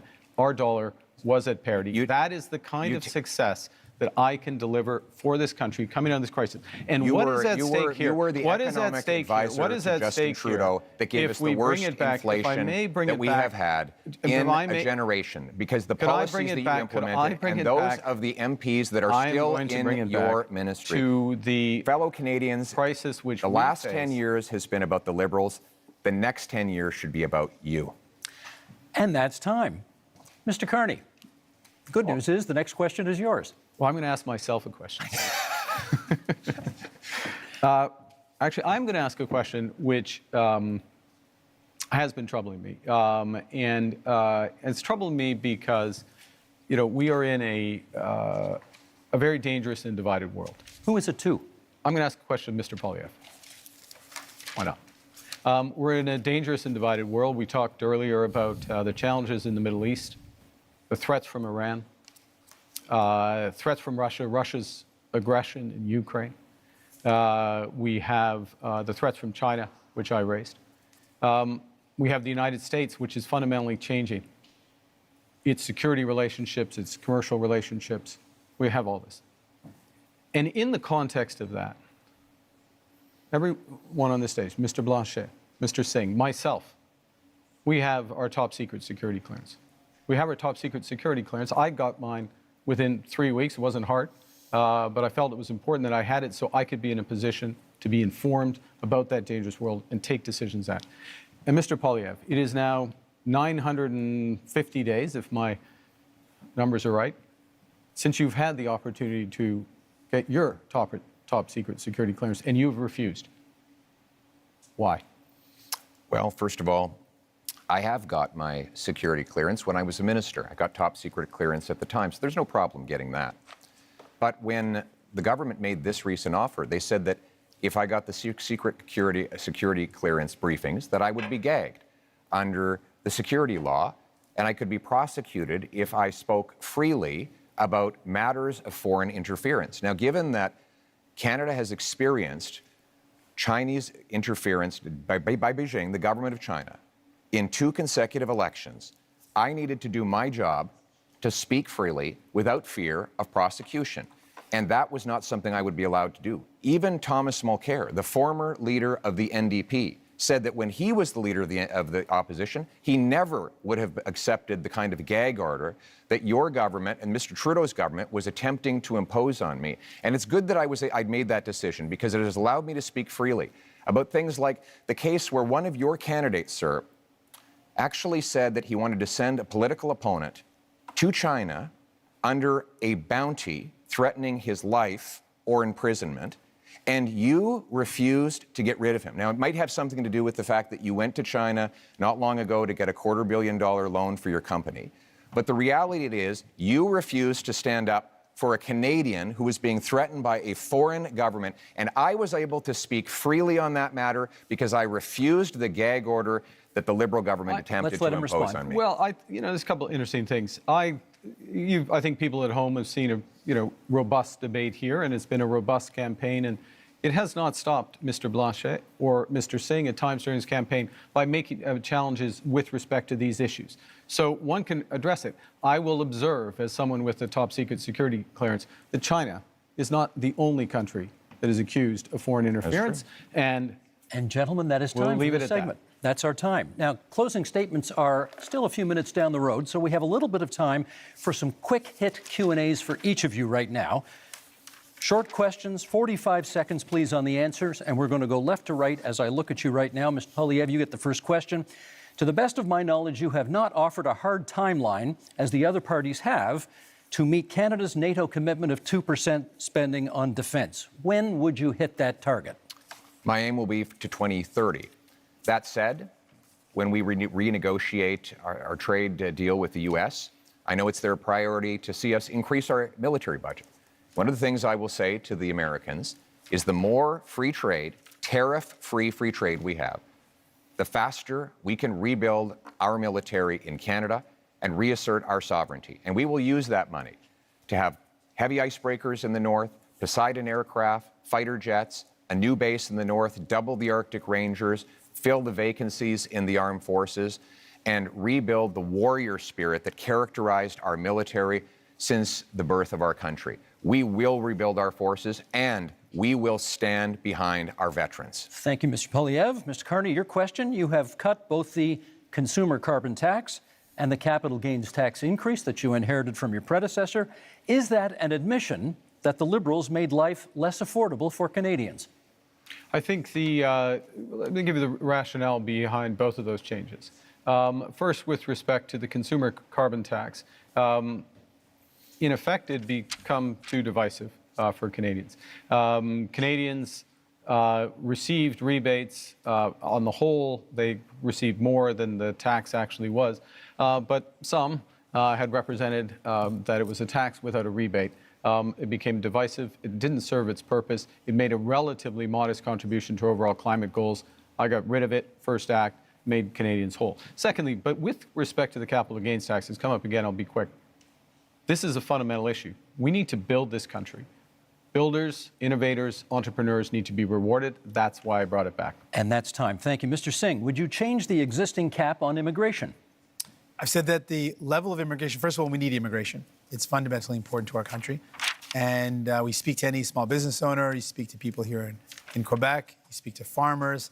It's fundamentally important. A couple of things, though, we know we need to be able to set the amount of folks that we welcome to our country at a level that it meets our needs. So I would ensure that we've got an expert panel that makes that determination based on our economic needs. We also know that we should be very clear that the lack of investment from Liberals and Conservatives resulted in the fact that we have a shortage in housing. That's something that we've got to fix. I should also point out that if you are worried about the cuts being proposed by Liberals and Conservatives, vote for New Democrats. We'll fight back to protect Canadians and make sure that we've got the right immigration levels. Thank you, Mr. Singh. That's time. Mr. Blanchet, Quebec, I believe, is now the only province with a carbon tax. Do you think that's fair? It's not entirely true. It's not a tax. What Quebec has is a system by which we invite big emission companies, I don't know how to translate that, to reduce their emissions. If they do not, then they have to pay. It goes into a fund which is invested then in reducing emissions. Our partner is California, which makes this a huge deal about reducing emissions. This is what we do. This is to be compared to what Europe does. And by the way, Europe would impose tariffs on Canadian oil if it ever got there. We're quite proud of that. And we have to be responsible because this is much less expensive than doing nothing to fight climate change. That's time. We're going to do another set of quick hits here, left to right again, and 30 seconds this time. Monsieur Poilievre, you've previously promised to defund the CBC as one of your very first acts as Prime Minister. Is that still the plan? Yes, CBC will continue to operate as a self-funded, Canadian-owned and controlled non-for-profit that raises money like other media organizations through sponsorships, subscriptions, advertising, licensing fees, and countless other things that will ensure Canadians who still want to listen and view its content will be able to do so. And at the same time, we'll allow freedom of the press so that everybody has their voice heard and they can make their own decisions. Thank you, Mr. Carney. The next question to you, 30 seconds. Would you remove some of Canada's legal tax avoidance loopholes that companies that you have worked for have used? Look, I think that what we need to do is undertake a comprehensive review of our corporate tax system and do that on the basis of the right principles. We've got to have fairness, transparency, sustainability, and competitiveness. So we need a tax system, a corporate tax system, including being part of an international minimum corporate tax through the OECD. And that is time. Mr. Singh, the question for you is, if you hold the balance of power after this election is over, what would your price be to support another party? We've laid out our priorities. We want to make sure we bring down the cost of groceries, build homes that people can afford. I can also tell you that we would defend CBC, unlike Mr. Poilievre, who wants to cut it, and we would close tax loopholes and offshore tax havens, even though Mr. Carney didn't respond to that. And selling stocks and shares to make profits and then having less taxes on that is not hard work. And so those aren't the job creators. The people who are job creators are the hardworking men and women that contribute to our economy. Thank you, Mr. Singh. Monsieur Blanchet, kind of the same question. If you hold the balance of power in the next minority parliament, if it is that, what would be the price of your support? Respect for Quebec. That's quite easy. I don't want to go against what Canada wants to do for itself, but I don't want Canada to impose an economic vision or a multiculturalist vision on Quebec, which is different in terms of language and values and secularity and equality between people. So I want to be a partner, and if Quebec is respected, Canada has nothing to fear from the Bloc because we vote for what is good for Quebec it only has to be good for Quebec. Thank you, Monsieur Blanchet. Now, we have one last question for each of you. We'll go right to left this time as I look at you. Bit of an offbeat question. Monsieur Blanchet, what is your biggest regret during this campaign? That's a very good question. I'm not very fond of regrets, I would say, but we should have started sooner to see that we had to create the environment for a deal in which Quebec and Canada would be, one bigger than the other, but partners to be stronger in front of Mr. Trump and showing that maybe nobody here is the partner to let go alone without being surveyed or controlled or supervised by a Quebec voice. Thank you, Mr. Blanchet. Same question, Mr. Singh. Your biggest regret of this campaign? Not being able to meet as many people as I would love to have. It's a short campaign, and so I can't get to as many communities that I wanted to. I think one of the honors of my job is to be able to meet people and to hear their stories, and then to take their stories and concerns and bring them to Ottawa and to fight for those people. And so I want you to know, even if I haven't made it to your community, I'm going to fight like hell to make sure that you're represented, that we never let any government cut our health care, that we defend the values that we care so deeply about. We make my life more affordable. That's my commitment to you. Even if I didn't get to see you, that's my commitment. Thank you, Mr. Singh. Mr. Carney, same question. Biggest regret of the campaign? To be honest, it's the same answer. This is an astonishing country. It is an amazing country. And the opportunity and the responsibility that comes with it of being with Canadians, hearing their stories, their challenges, drawing strength and ideas from them, and working to be part of the solution is the greatest honor of my life. But the regret is that it is also a big country, and it is a short period of time. Mr. Poilievre, last word to you. I actually agree with these two gentlemen. I had a rule that at all my rallies, even when they're really big, I would stand in front of a flag and greet every single person and hear their stories and learn their struggles. And that was always touching to me, that they would put their faith in me or in any of us. Yeah. But we've been in such a rush because we have to get off to the next event, so we haven't been able to stop and do that. And I want you to know out there, I haven't forgot about you. Thank you. Thank you, Mr. Poilievre. It is time now for closing statements, and prior to the debate, you drew lots as to which order we would go in, and Mr. Singh, you get the first word on a closing statement. Certainly, thank you. Because you voted for New Democrats, we were able to build this country that we love. Universal health care and pensions, because you voted for us. Because you voted for New Democrats, we were able to fight to bring in dental care, pharmacare, and childcare. Because you voted for us, because you supported us. You have the power with your vote to send more New Democrats to Ottawa, to continue that fight, to make sure that no government cuts the things that we hold dear, like our health care, to ensure that we can do everything possible to make life more affordable by making it more affordable to buy your groceries and to get a home. I'm asking for your support in this election so that I can continue to fight to defend the things that make Canada, Canada, the things that we hold dear, the things that make us proud to be Canadian. Thank you, Mr. Singh. Mr. Carty. We are facing the biggest crisis of our lifetimes. Donald Trump is trying to fundamentally change the world economy, the trading system. But really what he's trying to do to Canada, he's trying to break us so the U.S. can own us. They want our land, they want our resources, they want our water, they want our country. We're all going to stand up against Donald Trump. I'm ready. I've managed crises over the years. I've built strong economies. We will fight back with counter tariffs. We will protect our workers and those businesses, and we will build the strongest economy. We will build Canada strong.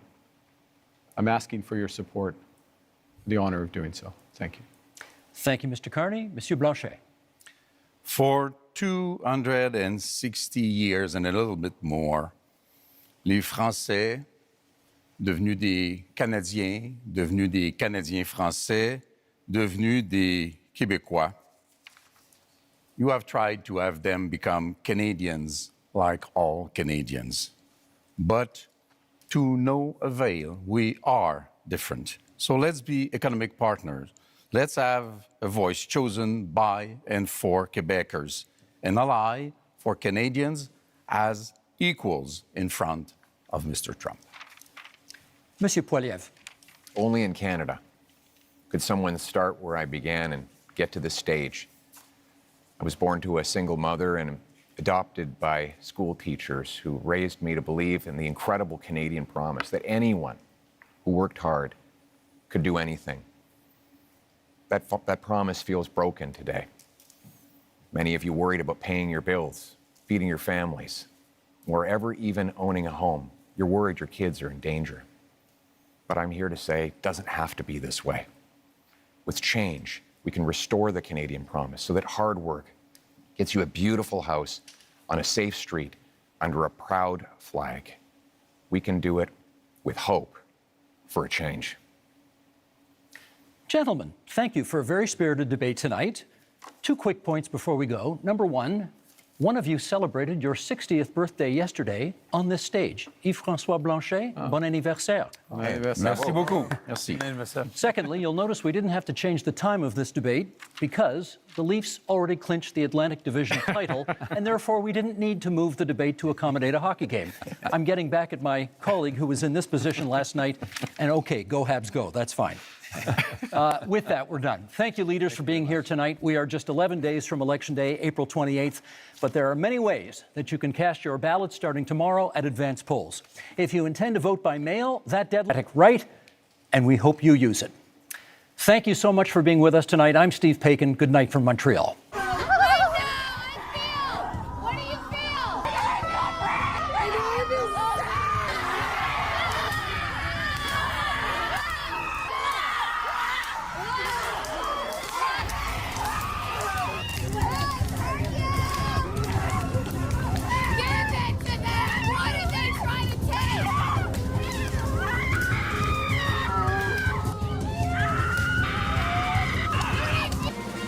Everyone has an opinion about Canadian federal politics.